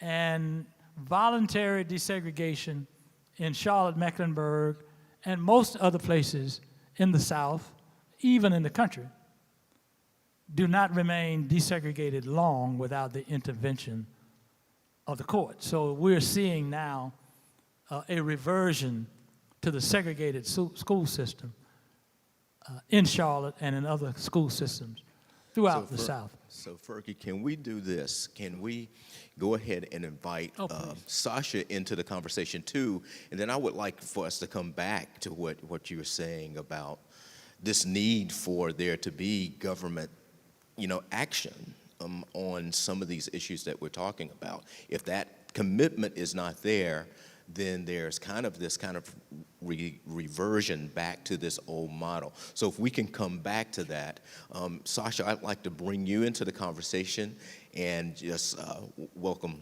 to the conversation. Right here. Thank you. I just wanted to start by saying my interest in this topic and how I've approached what I'm going to share with you came about because of my work documenting the history of so many of Buncombe County's African American families. And I joke with people that I make OCD work for me, but that's my way of laughing about how I do my bulk research projects. And they balloon out to include whole neighborhoods or large family groups. I'll stay up for hours and catalog, loads of information. And it had me thinking about what the information I was seeing would look like in tables and charts, because I'm a nerd, and I own that. And I would see these patterns repeated over and over again, and I would just think about, this happened all over the country. The same things that happened in Asheville with urban renewal happened all over the country, and I just wanted to see it on a larger scale, so I think about it in that way. And another thing that is important to note about our discussions about reparations is that because so many Americans' educations in public schools were taught through a framework of white supremacy, not critical race theory, it's easy for many to blame current racial disparities on the failure of black families. They say, well, we had a black president, look at Barack Obama, what's the matter? What more can they want? And I believe that along with teaching critical race theory in schools, using data about disparities in health, education, land ownership, death rates, et cetera, all these things that I'm going to talk about will help our nation understand more graphically how injustices affected and continue to affect black families. And two framing notes I wanted to share is that the true cost of reparations is astronomical. People are going to be upset when they hear numbers because the idea of just discussing this topic, it frightens people. But I would remind those people that black families have borne those costs for generations. And the idea of black people being able to measure out all the wrongs that were done by the parties who inflicted it would be astronomical. To think of every hurt, every life lost to cruelty, every life cut short by violence, hampered by lack of education, lack of access to medical care, and every other hurt that's come with injustice. The pain and the suffering could seem almost impossible to measure. Some might see it's not even worth trying. But our government has collected data for years that captures many of these injustices in numbers. that are created by the implementation of government policies. And social scientists have figured out how to study those policies and their financial impacts so that we could put some dollar figures on what inequitable policies cost. And we're able to say how much more wealth white families might be able to accumulate because of various investments that the government made to improve their education or give them access to land and loans and jobs and Social Security benefits. And we can start with some of those figures to get an idea of what it would mean, what it means that our Black community has been denied and what our nation has lost, because the things that those investments that were made in the white community and denied to the Black community were paid back in the form of an educated citizenry who, invented new things and, helped to better our nation. And we lost that opportunity among all of us. And it was repaid in taxes. People made more money and they paid taxes back, and it all would circulate around, but it didn't get to circulate around. So that's one of the things about reparations when we talk about it. And the other is that when we talk about the city of Asheville and any government entity, when they talk about reparations, that they're not probably going to be addressing individual or private businesses' practices of racial discrimination and what those costs might have been if we were going to get reparations for those, even though they played a huge role in creating the disparities. So those include everything from slaveholding by individuals and families to incidents of violent attacks, assault, and harassment, down to what we now call microaggressions, everyday slights, indignities, put-downs, and insults that members of marginalized groups experience in their day-to-day interactions. Far from being harmless and benign, they have macro impact. They lower emotional well-being. They increase depression and negative feelings. They assail the mental health of recipients. So all those things packed up together. Not so long ago, nobody called those things microaggressions, and they weren't microaggressions. Boys and men could be murdered for looking at a white woman, or even the suspicion of looking at a white woman. So while the policies that I will talk about are talking about government programs, they're not going to be addressing those 1,000 cuts that were inflicted by private entities and individuals, although that's not to say that they're not responsible in their own way. They're just not responsible for, the government isn't necessarily going to take responsibility for that. But in my mind, knowing those two different things at the outset of talking about reparations makes it all the more important that we use whatever data we have, anytime we can put a number on something, to help inform this discussion, because it is going to make people upset. But we're going to talk about numbers. The numbers don't lie. They're telling us a story, and they always have. And so since I've already used up some of my 10 minutes, I said I will start locally and work outward. So as far as the location of where these things happened, they were focused on the red line areas of the homeowners loan corporation maps that were created in the 30s. But you could just say everywhere that Black people established a community, the impacts of government policy and the disparities that they created were felt. In the city of Asheville, I would begin with unequal infrastructure improvements between Black communities and white communities. That's paving, sewer lines, grading, lighting, that were paid by investment of tax dollars that were denied to Black communities. Unequal access to education, we could reference city school data. Unequal treatment by law enforcement, we could examine policing disparities throughout history, as it was recently highlighted by a Code for Asheville's work with the NAACP, and their efforts to push for police accountability through data transparency. I love data.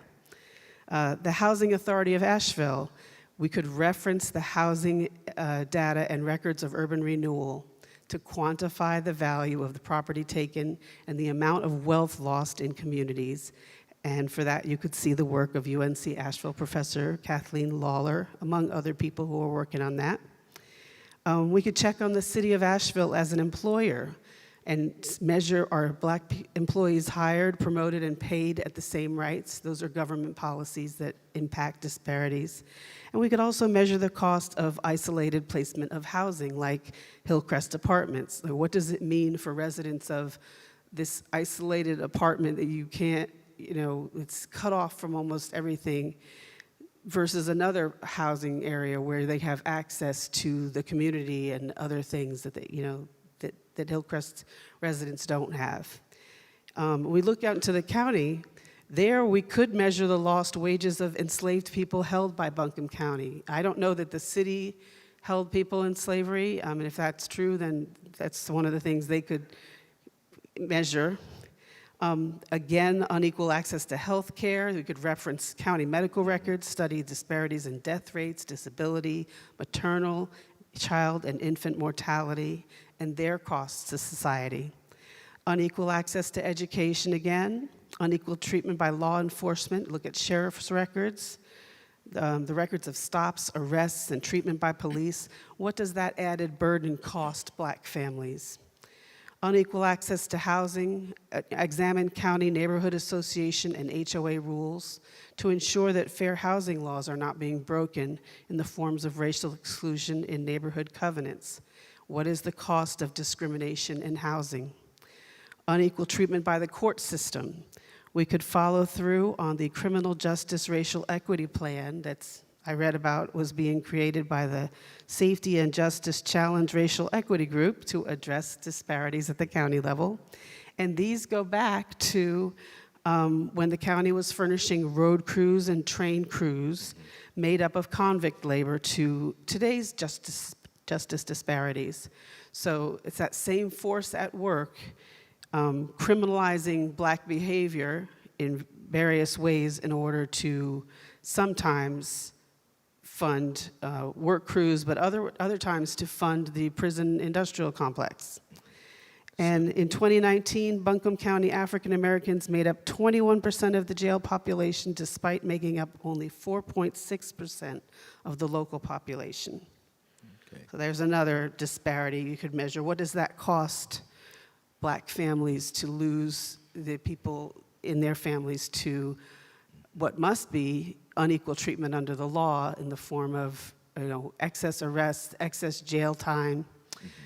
We could examine our county court fee structure to make sure that we aren't criminalizing poverty, which affects Black people at higher rates. So Sasha, Yes, sir. could we do this? Thank you for offering this. Do you mind if we stop for just a few minutes here? Not at all. So we can, and then bring in the audience for some questions. I would love to come back to more of this. I think you'll have a chance to come back. You're okay if we do that, so that we can stay a little on time here to get to some audience comments and questions. If I you really just let me appreciate- round out the county, Okay. was check on Buncombe County as an employer, same questions. Are Black employees hired, promoted, and paid at the same rates? I can save North Carolina and the U.S. government for later. Okay, thank you.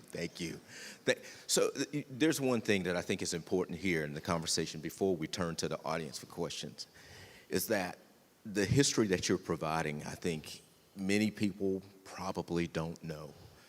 And I think that that's unfortunate for us as a community that we don't know. So as you all were doing your presentations, James, I think there are a couple of dates that stand out in my mind, and I just want to reference. One is 1916, the year that Carter G. Woodson founded the Association for the Study of Negro Life and History. And when he founded that organization, he was told at the time that African Americans did not have a history worth studying. You see how deep and rich this history is, and you're only getting a brief snippet of it here. There's another date that stands out in my mind that I would ask everybody to be thinking about right now, and that date is 2026. It's the 250th anniversary of the signing of the Declaration of Independence and the beginning of the American Revolution. Ideas that we said that we were committed to. And anyone who's been following conversations that my colleague, Dr. Marcus Harvey, and I have been having on the Waters and Harvey show, we have been asking us all to think about, those who listen to the show, to think about two questions. Who are we and who do we want to be? Now, I think that this gives us an opportunity, this conversation that we're having right now, to think about 2026. What do we want 2026 to look like? What are the possibilities? So this history, I think, is important for us to kind of engage this history, to think about it, and our commitment to those ideas of 1776 and what we want this 250th anniversary to look like. So I'd ask you just to think about that, and now what we'd like to do, we'll come back to that as we engage you all in further conversation, but I'd like to open it up to the audience now for the next 20 minutes just to see what you all are thinking and what you have to say. So if you have questions, please feel free to come to the microphones on each side, on the two aisles.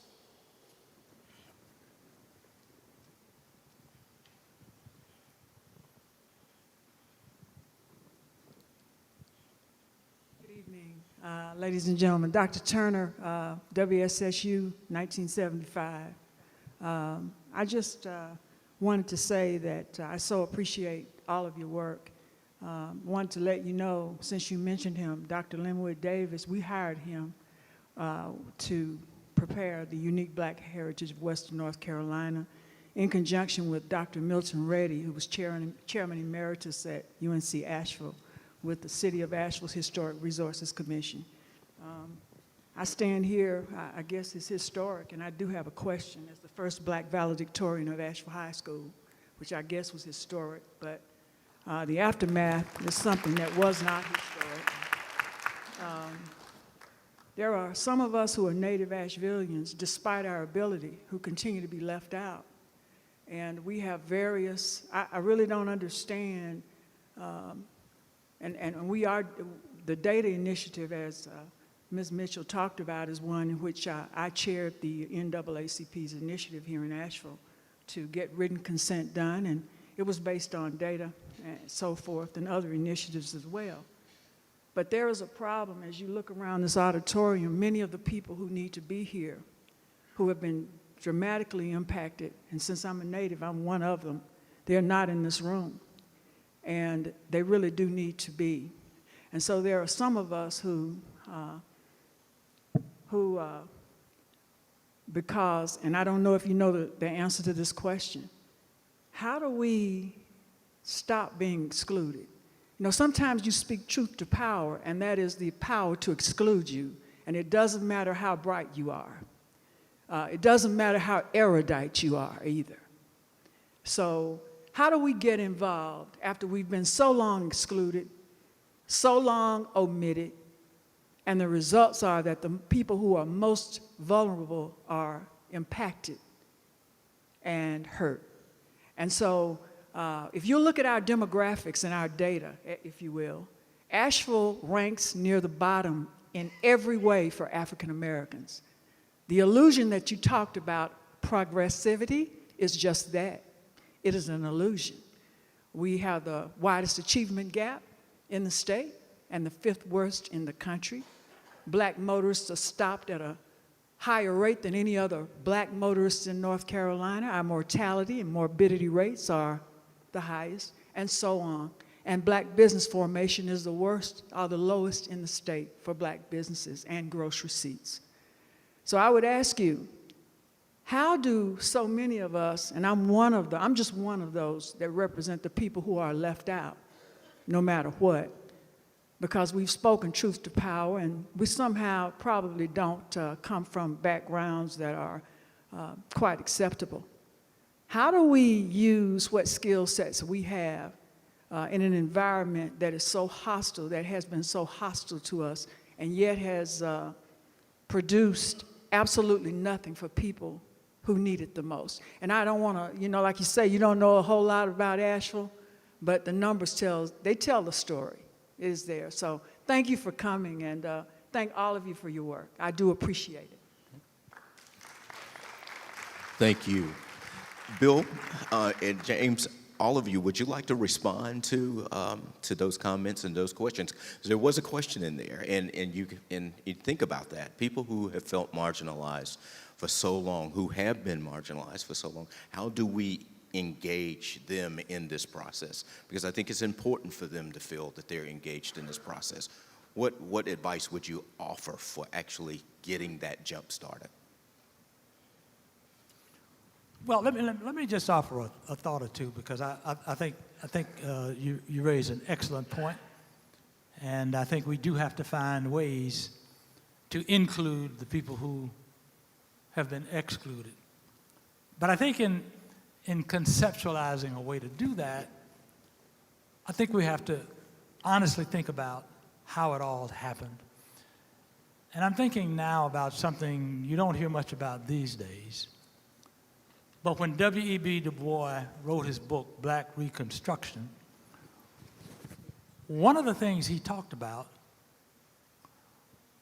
was reputational wounds that black people have suffered at the hands of white people. He talked about it in the context of white reaction to black reconstruction. And he was absolutely right about that, because when the argument was made in the South that emancipating the slaves was a terrible thing, they picked up the theme of damaging the reputation of black people. He didn't say it in his book, but when I read about it, I thought about the fact that this wounding of black reputations, I call it reputational wounds, didn't start with emancipation of slaves in America. It really started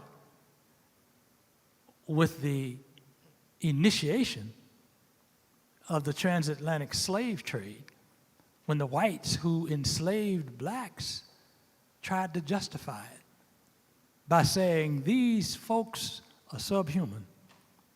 They're cannibals, they're savages, and they deserve to be under the domination of white people. And it started there, and it was picked up over time during all of the 6 or 7 centuries of the black slave trade, and we still suffer from that today. And that's what some of these numbers that the young lady was talking about is all about.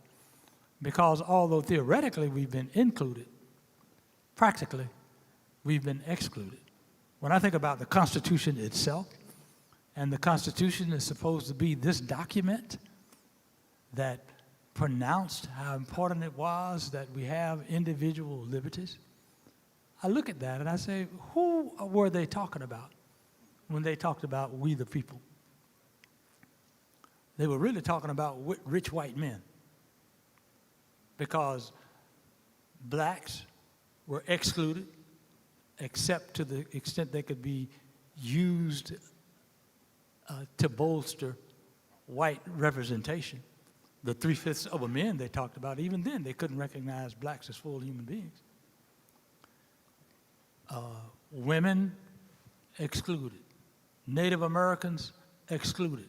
Young people excluded. Poor people excluded. You go down the list, and almost everybody, well, strike the almost, everybody was excluded except rich white men. And that has not changed much, even today, and even though after many centuries of slavery and one of the worst wars we've ever had, blacks were finally nominally emancipated from slavery for a little while, and then almost immediately put back into conditions that were slave-like or worse than slavery, post-Reconstruction. And it was all done on the theory that here were these savages and cannibals who came from Africa, and now you're talking about putting them in the legislature. You're talking about putting them in positions they've never had before, and they're inferior intellectually. And this was not just Southern white politicians talking about it, but it was picked up on by the academic community. Columbia University, where I went to law school, was partner in that. Johns Hopkins was a partner in that. So we've had centuries of wounds and injuries to blacks. And that's what white supremacy is all about. And it still affects whites, it even affects blacks without our even knowing it. And when we talk about reparations, we've got to do reparations for that wound that is still there and still festering.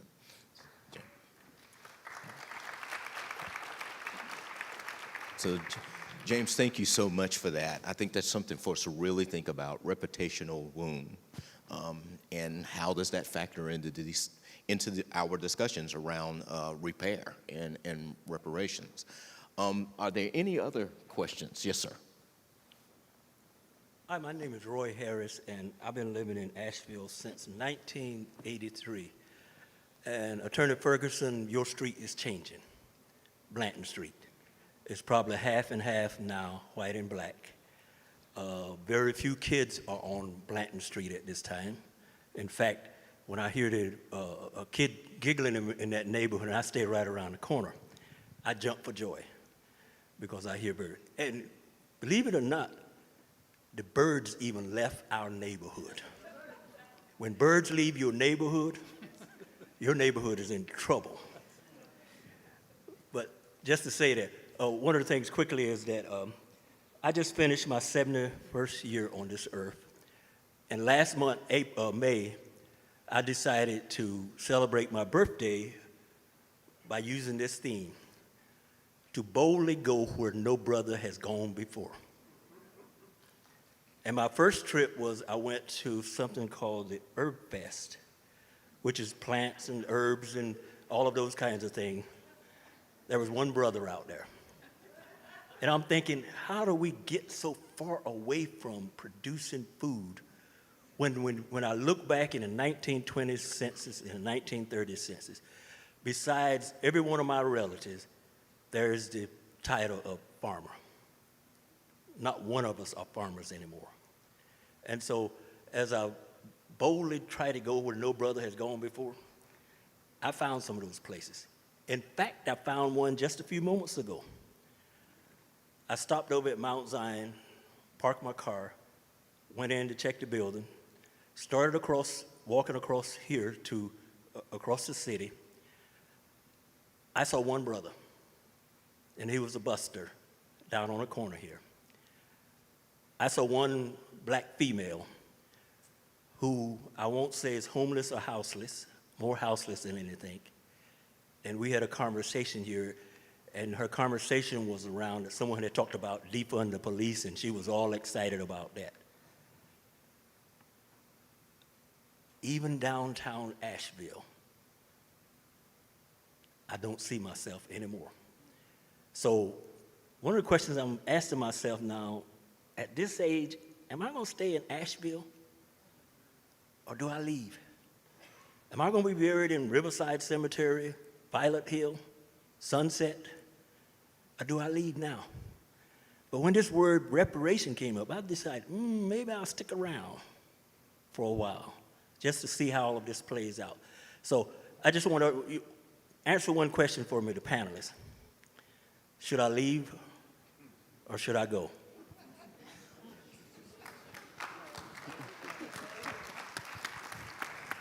Thank you, Mr. Harris. Does anyone want to respond? Well, the short answer is don't leave. And to add to that, part of this process is trying to change the way Asheville has functioned for years. And if you're going to be part of that change, you need to be here to do it. I'm scared every time I come to Asheville because I know that trend that Dr. Turner talked about of the population of Black Asheville diminishing is happening now again, and I don't have any statistics to support it. But every time I come to Asheville, I have to look for the black people. And I said, well, where did they go? And nobody can answer that question to me. Somebody say, well, they just left Asheville and went out in the county. So I don't know where they went, but I do know that each time we lose part of that population of African Americans who really care about this whole issue of repairing the damage that has been done to our people, we got to do that where we are. We can't leave it and do it from somewhere else. Thank you. And this is why I think some of the solutions and that you were offering, Sasha, become so important for us to think about, to stem that trend and to hopefully reverse that trend. So we'll come back. I want to come back to your presentation and ideas that you were offering, but we'll go to the next person, get this next comment question. Good evening. I too am a 1976 WSSU with the other lady. But I was raised in Asheville. I was raised in Stumptown. I get emotional when I talk about it, and a lot of my classmates, we talk about it together. And as I listen to you, Dr. Ferguson, talking about Stevensley and desegregation, the riot that they called of 1969 at Asheville High School, I was a sophomore. I was still a kid. It was not a riot, it was a peaceful demonstration, because we felt like that our rights were not, we were not looked at as equals, and that's how it began. Is there any way, when I look at reparations, there were some classmates, some seniors, that were expelled because they said they incited the riot, which they did not do? Would reparation be a part of, maybe they'd be able to get their diploma, would they be able to get recognition for being part of our school system?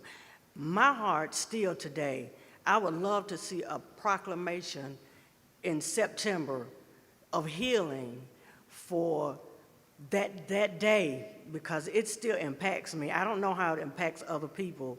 People don't like to talk about it, but it was so horrifying. And to come back into the school system and have the National Guard Armory there in the schools, you could not talk. They treated us as if we were criminals and we were just kids. And I think that I probably need help for that, because I can never get over it, because it brings me to tears. We were dehumanized. We had to run. Nobody cared how we got home. We had to run from Asheville High. A lot of people had to walk if you knew somebody with a car. But I feel for the people that did not incite the riot, but they were expelled and never could come back. Is that a part of reparation, that if we had proclamation for healing? Because I do have some white friends that have said that they saw the difference in the way we treated them after that riot, which they didn't even know what was going on. But I want to know if that's part of reparation. You know, it would bring back some healing for me because of the injustice of that day. And we were just kids. Even though we were teenagers, we were kids. And I know, I'm gonna call you out, Sandra, you were there. She was there. Some people don't like to talk about it. They don't like to talk about it, but I have to talk about it because it still hurts me. It still brings me to tears. And if somehow, is that part of reparation, to have some healing for that? That's my question. Thank you, Sasha. And we've got about a couple of minutes in this segment, and then we want to ask a couple of other questions, but let me let you respond to that, Sasha. This is the very beginning. As far as I know, it's the very beginning of this process. Let's look at the past, and then there will be a look at the present and the future. And then there will be the formation of the Reparations Commission. And first of all my notes, I'm planning to hand over to the commission to share these resources and this work. And the stories that you're sharing, that's part of it. There are definitions about reparations out there, but one thing is it's not just about money, although that's a big part of it. It's also about apology. It's also about making sure that and in promising that it will never happen again. And you know, the very thing you're talking about, that's a city school. That falls into a city school disparity. That I may have missed some categories in the list here, and I hope someone will add them in, but that is one of them. That is a disparity in how students were treated according to their race, and it would be added to the list of things that were done wrong. And for that, some things they're going to say, put a cash dollar amount on that and let's just tally it up.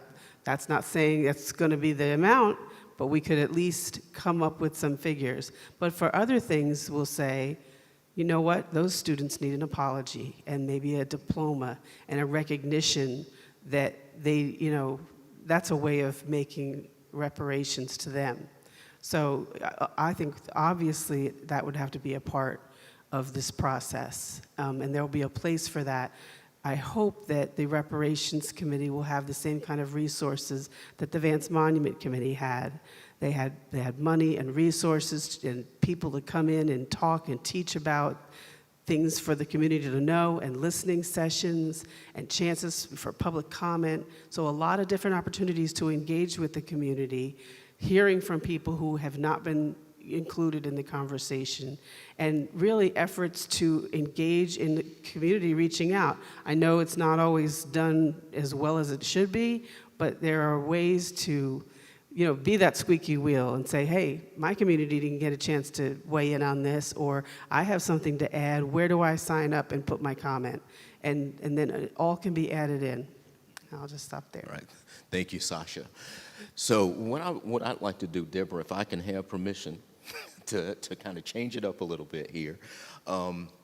There were some of you who did sign up for comment, and if you did, I'd like to invite you to go ahead and make your way to one of the microphones on the aisles.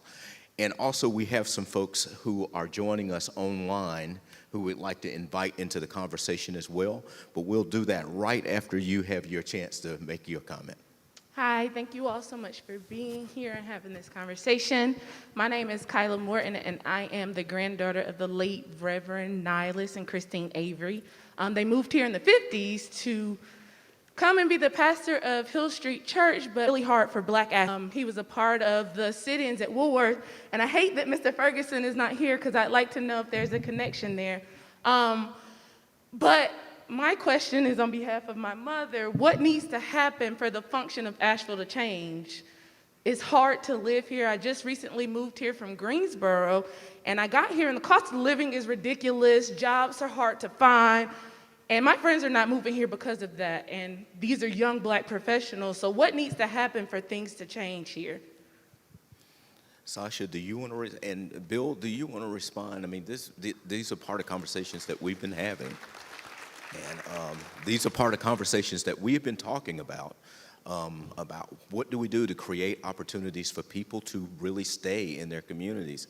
And one answer I would give to that question as well, to make this happen, is going to call for the type of engagement that you just demonstrated, for people to really get engaged. Even though you may have felt like your voice was not heard before, we have to change that up this time around and get involved in the conversation.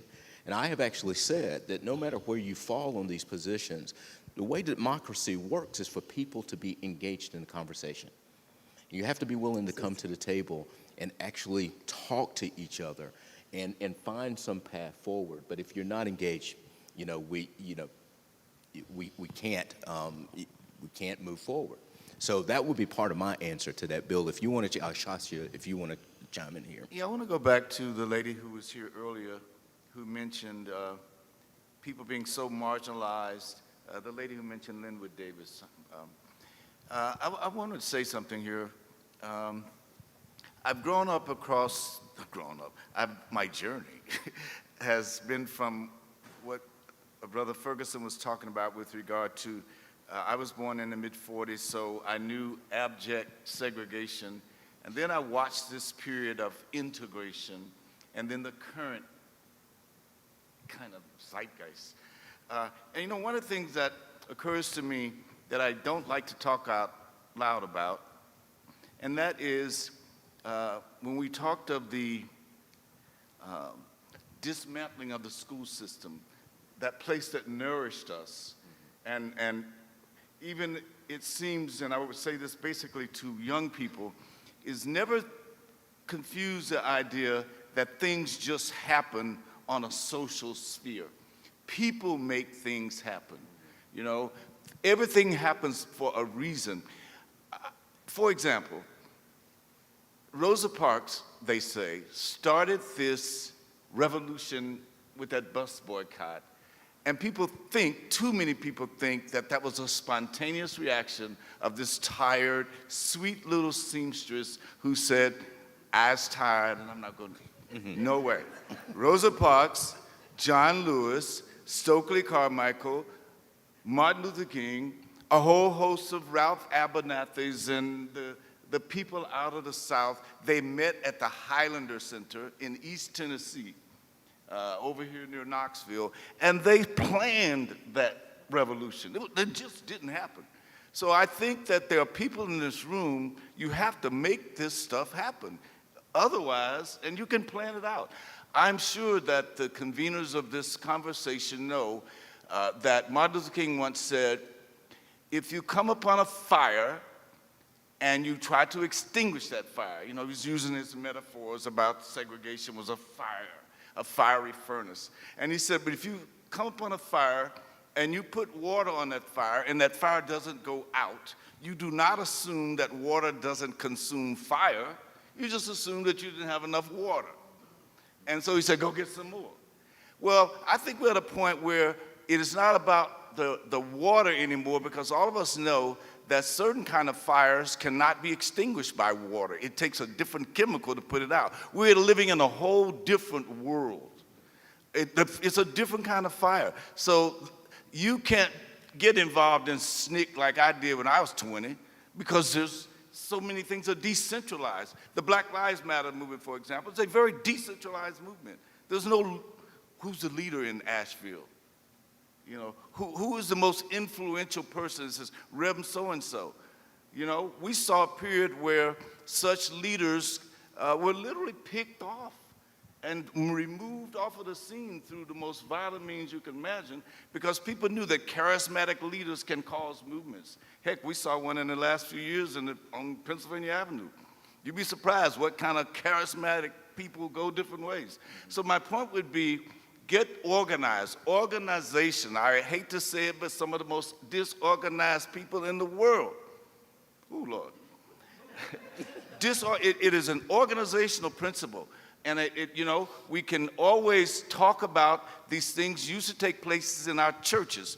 I had a graphic up there about this 70% or so of the population who doesn't believe this and doesn't believe that. They go to church every Sunday. They are evangelical type Christians.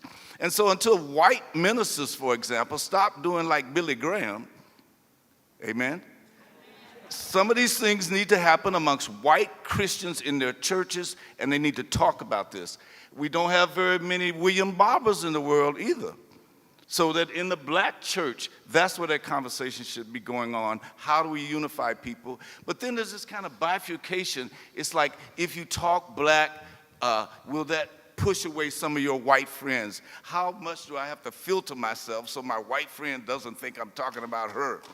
Well, she's got to get over that. You know, that's not my thing. I'm 75. I do not have time anymore to convince somebody that I'm not talking about you, honey. Mm-hmm. You see? So I think that a great responsibility as to where this goes can be organized. I mean, all of you remember the day after the presidential election in 2016, millions of women showed up in Washington. You remember that? Millions, they just showed up. But they didn't just show up. They organized long before we were going to show up in Washington, and they showed up by the millions with the pink hats on. Y'all remember that? Oh, you don't remember that. Well, all I'm saying is that we saw so much organization last summer as a result of the death of George Floyd. I went to Hazard, Kentucky, where you can get all the black people in a phone booth. And I know many of y'all don't know what a phone booth is.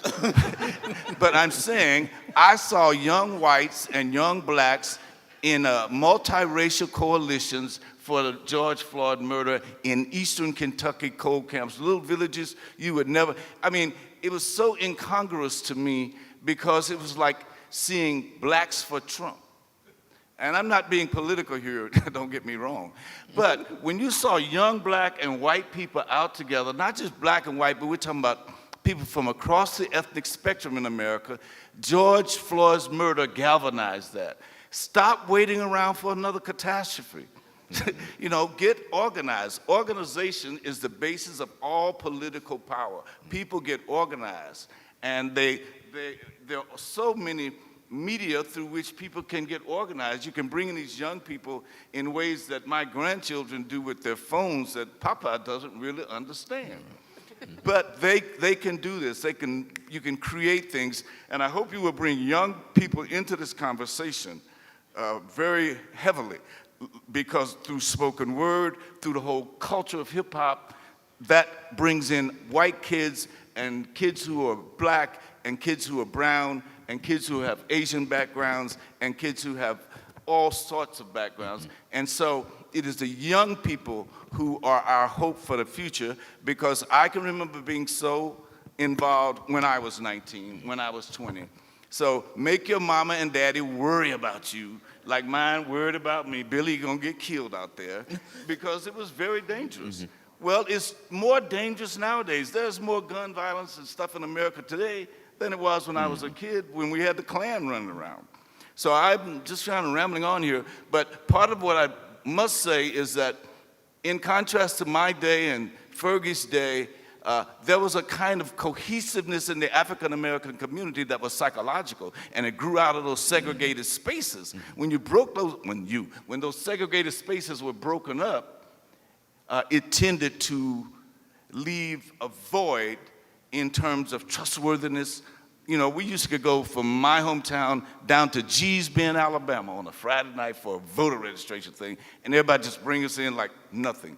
Well, nowadays, I'm almost afraid to talk to another young person in the 7-Eleven with his pants hanging down, because that's something for an old guy like me. And you don't know what you can say to the young people sometimes. But some of you get them together in your organizations here in town, because the young people will be the ones who will implement and execute this, Deborah. And you know that as well as I do, to get these young people involved, because I think that many of the people who've made up their minds about reparations, you're not going to change them. We've all heard that expression that says, the only person in the room that likes change is a baby with a dirty diaper. You know, and so a lot of these people are not going to change. We're not going to change. Let me commend you to look at an article by Fromm, what's his first name? David Fromm, New York Times. He wrote a piece a few months ago called The Impossibility of Reparations. Fantastic piece. David Fromm, 2 M's on it, I think. And it's a great read. And of course, go back to the young fellow, what's his name, that did it in the Atlantic 5 or 10 years ago. Ta-Nehisi Coates. Ta-Nehisi Coates' piece on reparations. And I think that has to be fundamental reading for everybody. And maybe everybody doesn't like to read, but that might be one of the problems, is that people are coming up with these ideas, and it's hard to have a battle of the wits with somebody who is unarmed. So people aren't reading, and so you get to talking to them about it, and they'll miss your point, because we have to get some common reading. So maybe the community should consider, is there something we might want to read in common, and have a conversation about it. Okay. Well, thank you, Bill. This is what I would like to do. Those of you who did sign up, if you could come to the microphones now, and I'll turn it over to the first gentleman here. Microphone. Well, my birthday is tomorrow. I'll be 81. And I grew up in the deep South. I mean the deep South. And I went to Atlanta University School of Social Work because my black grandfather, adopted, wrote a letter for me and said, this little white boy is different. So I was abused emotionally growing up, not physically. I had a silver spoon. But women are organizing and organized. Blacks are organizing and organized. We don't have to know everything. Browns are organized and organizing. Young people are organized and organizing. And all we got to do is bring everybody together and do what they did in Atlanta and vote and vote and vote and turn the old white men that raised me and told me the authorities all this junk. That's the thing that they feared the most, and that was the riot in Washington. And those white men, they weren't quite as educated as some of us have had the advantage of being. And they're afraid that we want to replace them with women, with blacks, with browns. Everybody. We are all the people. I know because you have to laugh at this. I've got revolutionary blood in my veins. But it's not physical. It's not war. The hell with war.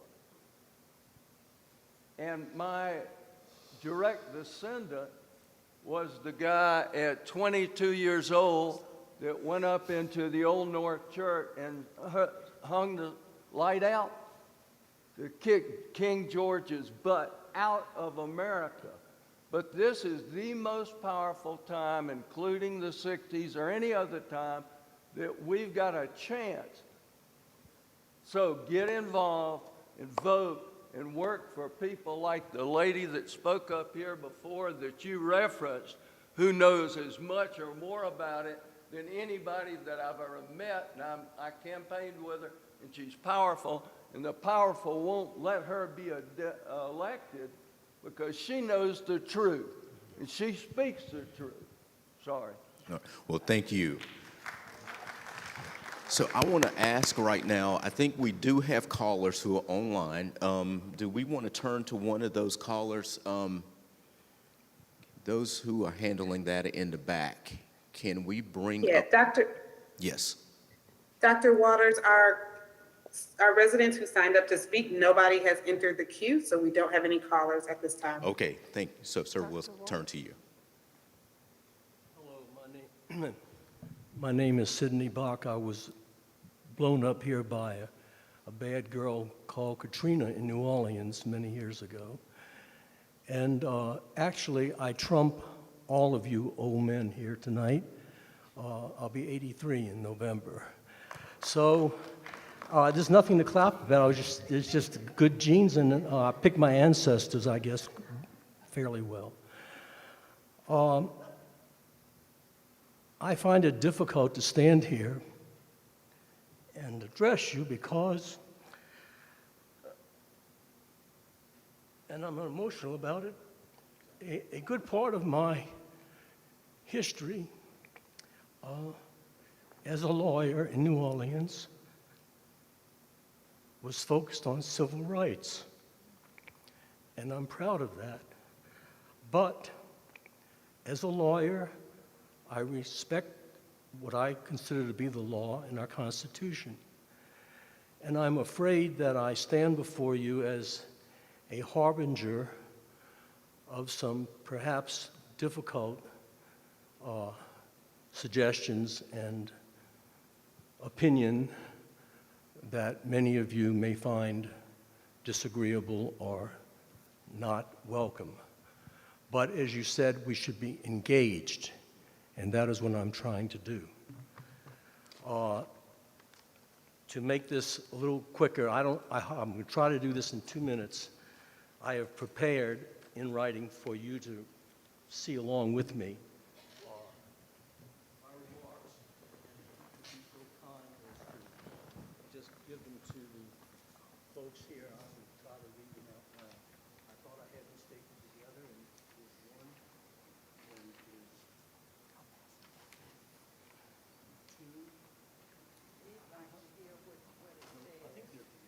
I'll take those down. Three. How many are there?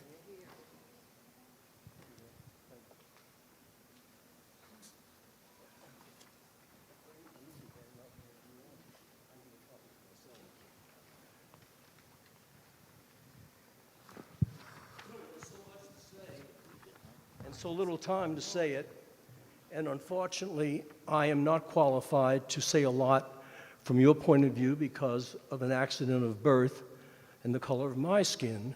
I did not experience what many of you have to go through, and I had a very privileged life, I must say. But I do have feelings and thoughts, but a respect for the law. And these are my prepared remarks out of respect for the law, but with a view and hope that time will pass and people will become more educated and more decent. Every nation has its own sordid history of horrors in terms of human relations. But with time, things can change. However, we are where we are, and we have federal court decisions that impact us, and I'd like to share them with you in my prepared remark. Before the city proceeds any further with a politically driven and divisive idea that will punish most of our citizens for past conditions, black and white, for past conditions that they had nothing to do with, it would be better for all if the city administration would first take the time and effort to inform itself of all federal court rulings and legal constraints that are applicable to any government attempt to adopt a race-based program. Under our Constitution's 14th Amendment, guarantee of equal protection of the laws, our courts have ruled that race-based set-asides, preferential treatment, and entitlements are only permitted to remedy the present practices of those that have occurred in the relatively recent past, but not to address societal discrimination of years long ago. In the 1995 landmark case of City of Richmond versus Crosfin, a then more liberal Supreme Court held that a state or local government cannot provide race-based remedies that are ageless in their reach into the past and timeless in their ability to affect the future. In his famous dissent in the case of Plessy versus Ferguson, Justice Harlan observed that under the 14th Amendment guarantee of equal protection to everyone, our Constitution is colorblind and neither knows nor tolerates classes among citizens. Excuse me, I have difficulty in turning a page, so. That fundamental constitutional principle prohibits any attempt to disguise the wolf of retribution in the sheep's clothing of reparations, so as to grant to some and deny to others certain publicly financed, and that's the important term, publicly financed benefits based solely upon their respective race. Simply stated from a legal and constitutional law point of view, in my opinion, that dog won't hunt. With an initial budget proposal to spend $1,200,000 of our city funds for reparations planning and funding, but with apparent indifference to applicable law, Asheville, I'm afraid, is about to become bogged down in a swamp of legal quicksand that could cause years of protracted, unnecessary, and very costly litigation. I am just telling you like I see it. I'm engaged in a conversation with you. I know this does not sit well with many people here, but we are a nation of laws. And I would suggest that if you want to get involved with reparations, given the current state of the federal court's decisions, I think the only way through is going to be in the courts and through the law. Okay. Well, thank you so much, Mr. Bach, for your comments. What we're going to do, we're at 7:55, and our end time is scheduled for 8 o'clock, but I'm going to just take give us an extra 10 minutes. And I would like to And I know, James, you would love to respond to this. This is a conversation we've had before, so I'm going to just invite you to respond to this comment, and then Sasha, you, and then we'll begin wrapping things up. Well, I appreciate what the gentleman said. And the first comment I want to make is there's nothing about this that's race-based. This is based upon years of economic, psychic, and virtually every kind of suffering you can talk about. And there's no court that has said you cannot find ways to address governmental created and caused injury and suffering. So I think while if this is an argument you want to make in court, that's fine. But in my 50 plus years dealing with the courts are the least effective means of bringing about community change.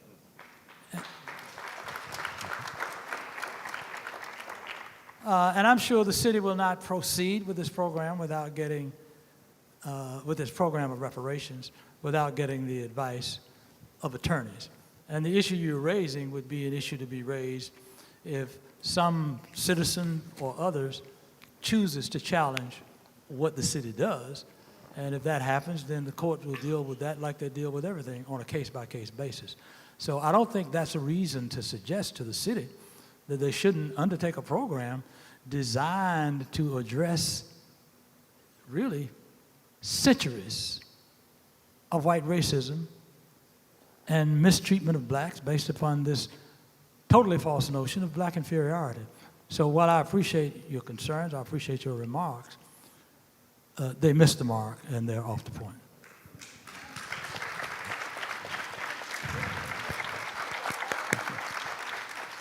Sasha, please.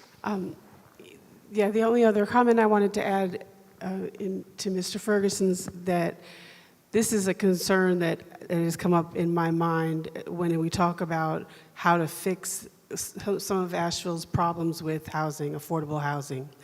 And that is, supposing that Asheville said, okay, we're going to set aside a whole bunch more housing for people under the federal poverty limit. Well, people under the federal poverty limit, many black people in Asheville fall under there, and many white people do too. And of course, if you give preferential treatment, as the gentleman stated, that's technically, that you can't do that. However, we all know that race was specifically a target when a lot of these policies were enacted. So one of the ways around that is to apply reparations to the descendants of people who lived in certain areas or in certain properties. There are many different ways to remove race from the equation and still make sure that the right people get what they should. And I just wanted to add really quickly in response to the young lady who mentioned about housing. This is all very new here, but when the time comes with the Asheville Reparations Committee to look at ideas, I'm sure there'll be some brainstorming, but one of the ideas, just to throw out there, would be, what if there is vacant land that was taken during urban renewal that was specifically set aside for descendants of black residents for affordable housing? I'm not saying that's one of the things on the list, but what if it was? There are things that people, with our vast room full of talent and people that are going to join on that committee, and the people in the public who are going to comment and share their ideas and thoughts, that there are things that we can do. Surely the city may partner with the county and have some lands that could be set aside, or money to help subsidize housing, but they must do something. The projections going forward for the city are grim, and I think Asheville, when they made this reparations resolution, did it with all good intent, and with plans to follow through. Maybe didn't know what they were in for or what form it was going to take, but it's our job as community members to push them to the highest response that we can. And I'll stop there. Thank you. So thank you, Sasha, for that. So we're at 8:01. There's one thing that I want to do real quickly with the three panelists, to ask them one question before we invite Michael Hayes and his team back up to kind of close us out. Two things I want to say before I ask you a question, at least one thing. I want to thank the City Council, the members of the City Council, and the city's leadership team under Deborah for the hard work that they're putting into just this phase of this work.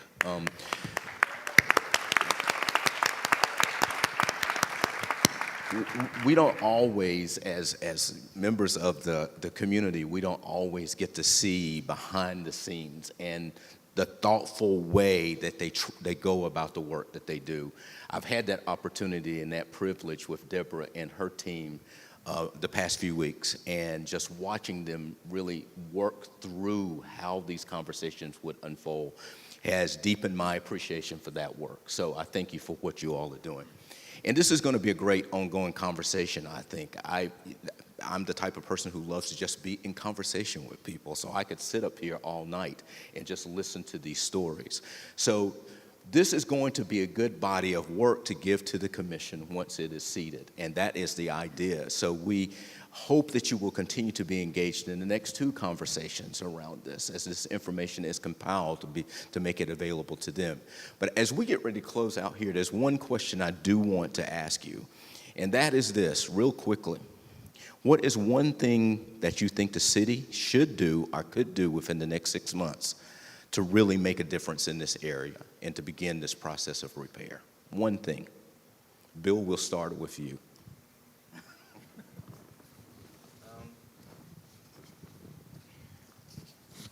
I would suggest a structured program to engage young people.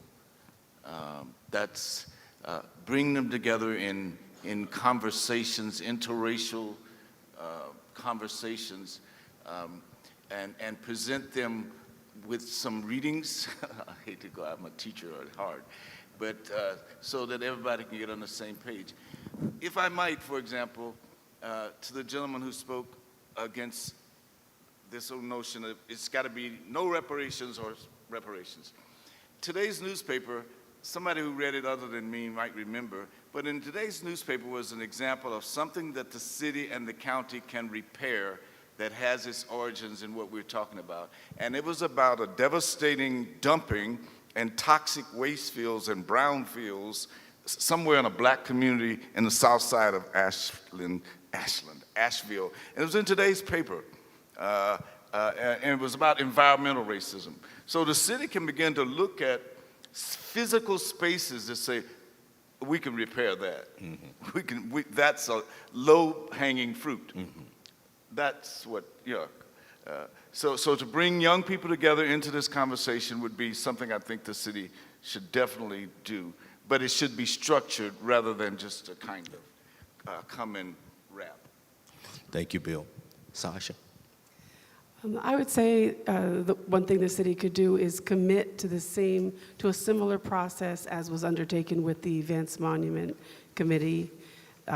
I was able to be present for several of their meetings and appreciated the thoroughness with which they approached the subject and their outreach in engaging community and gathering input from many different sources and making their recommendations on that.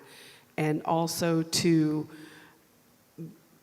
be sure to include the work that's being done by other organizations around the country that have been focused on the study of reparations. There's no reason for Asheville to think it has to reinvent the wheel.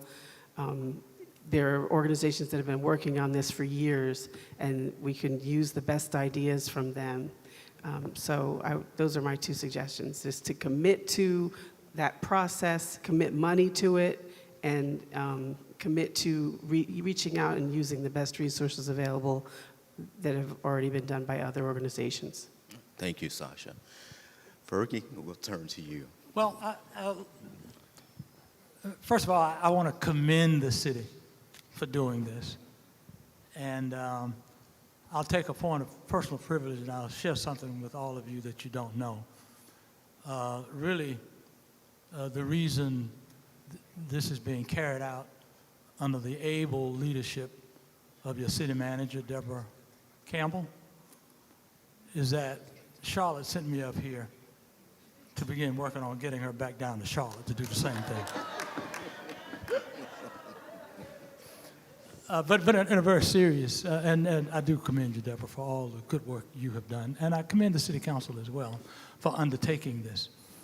If you notice, the 4 cities you listed up there, Bill, when you did your slideshow, Asheville was the only southern city on the list.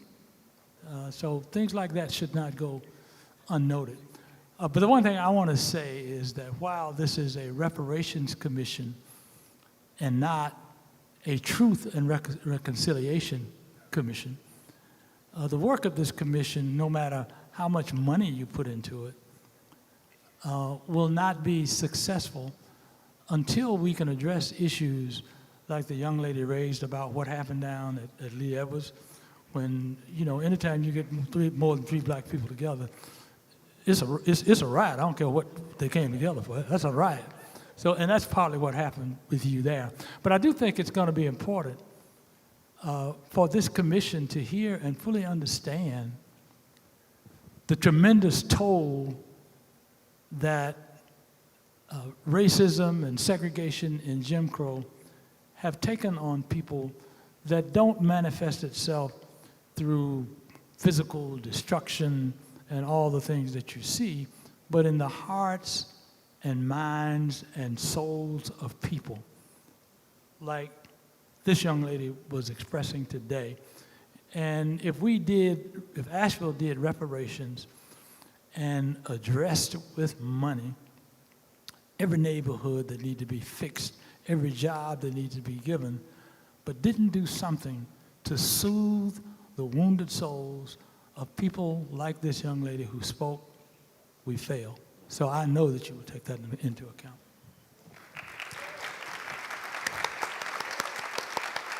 Well, thank each of you so much. I want to thank you personally for being here, for agreeing to participate in this conversation. We want this to be an ongoing conversation as well, so we hope that we can kind of come back to you at some point as this process unfolds to continue to kind of pick your brain for your expertise on this and that you'll engage in the conversation.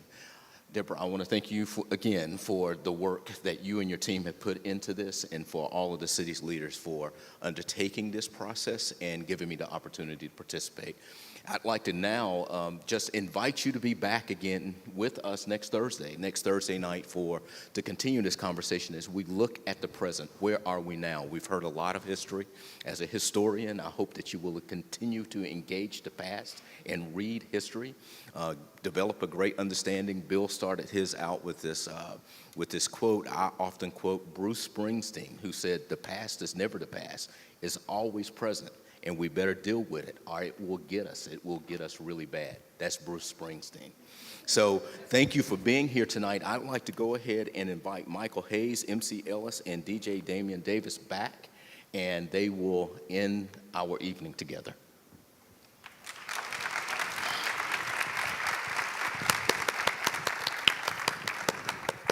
All right, could we have another round of applause for our moderator as well as our panelists?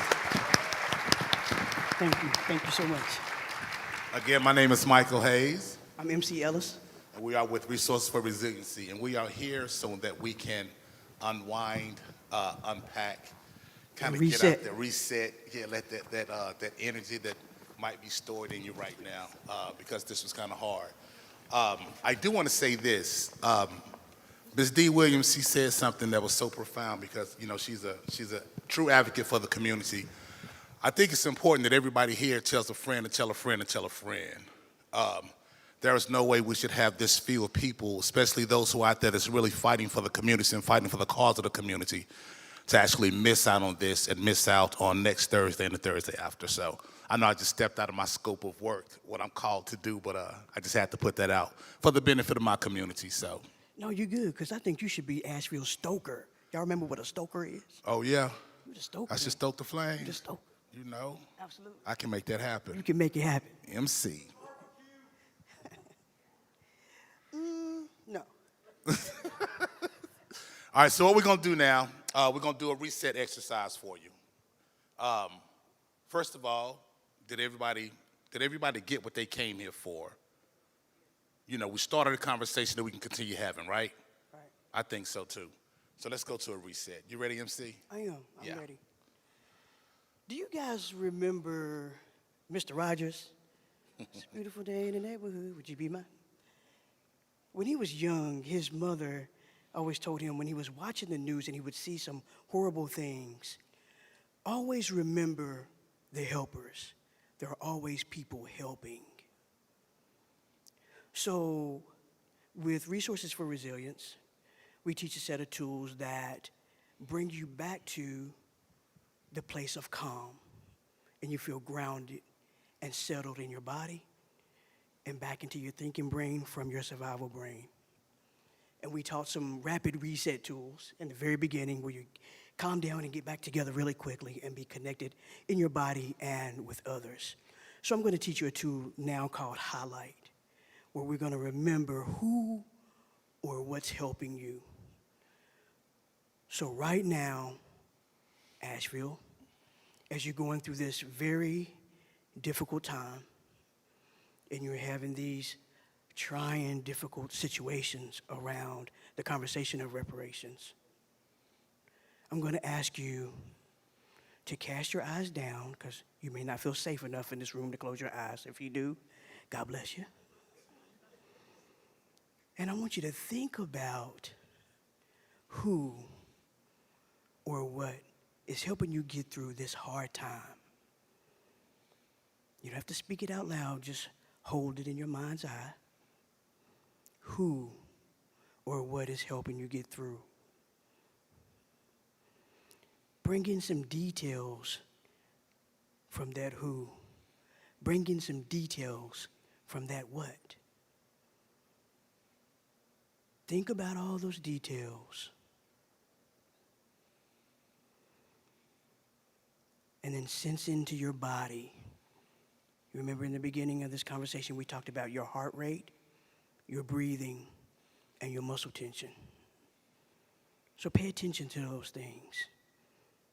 Your heart rate, is it coming back to a place of calm? Is your breathing becoming more easy? Your chest expanding or lungs expanding for more air? Are your muscles beginning to relax and release tension? Breathing, heart rate, muscle tension. Remembering that our brain and our nervous system communicate through these physical sensations. Pay attention to those, and you should be in a place of calm. Thank you.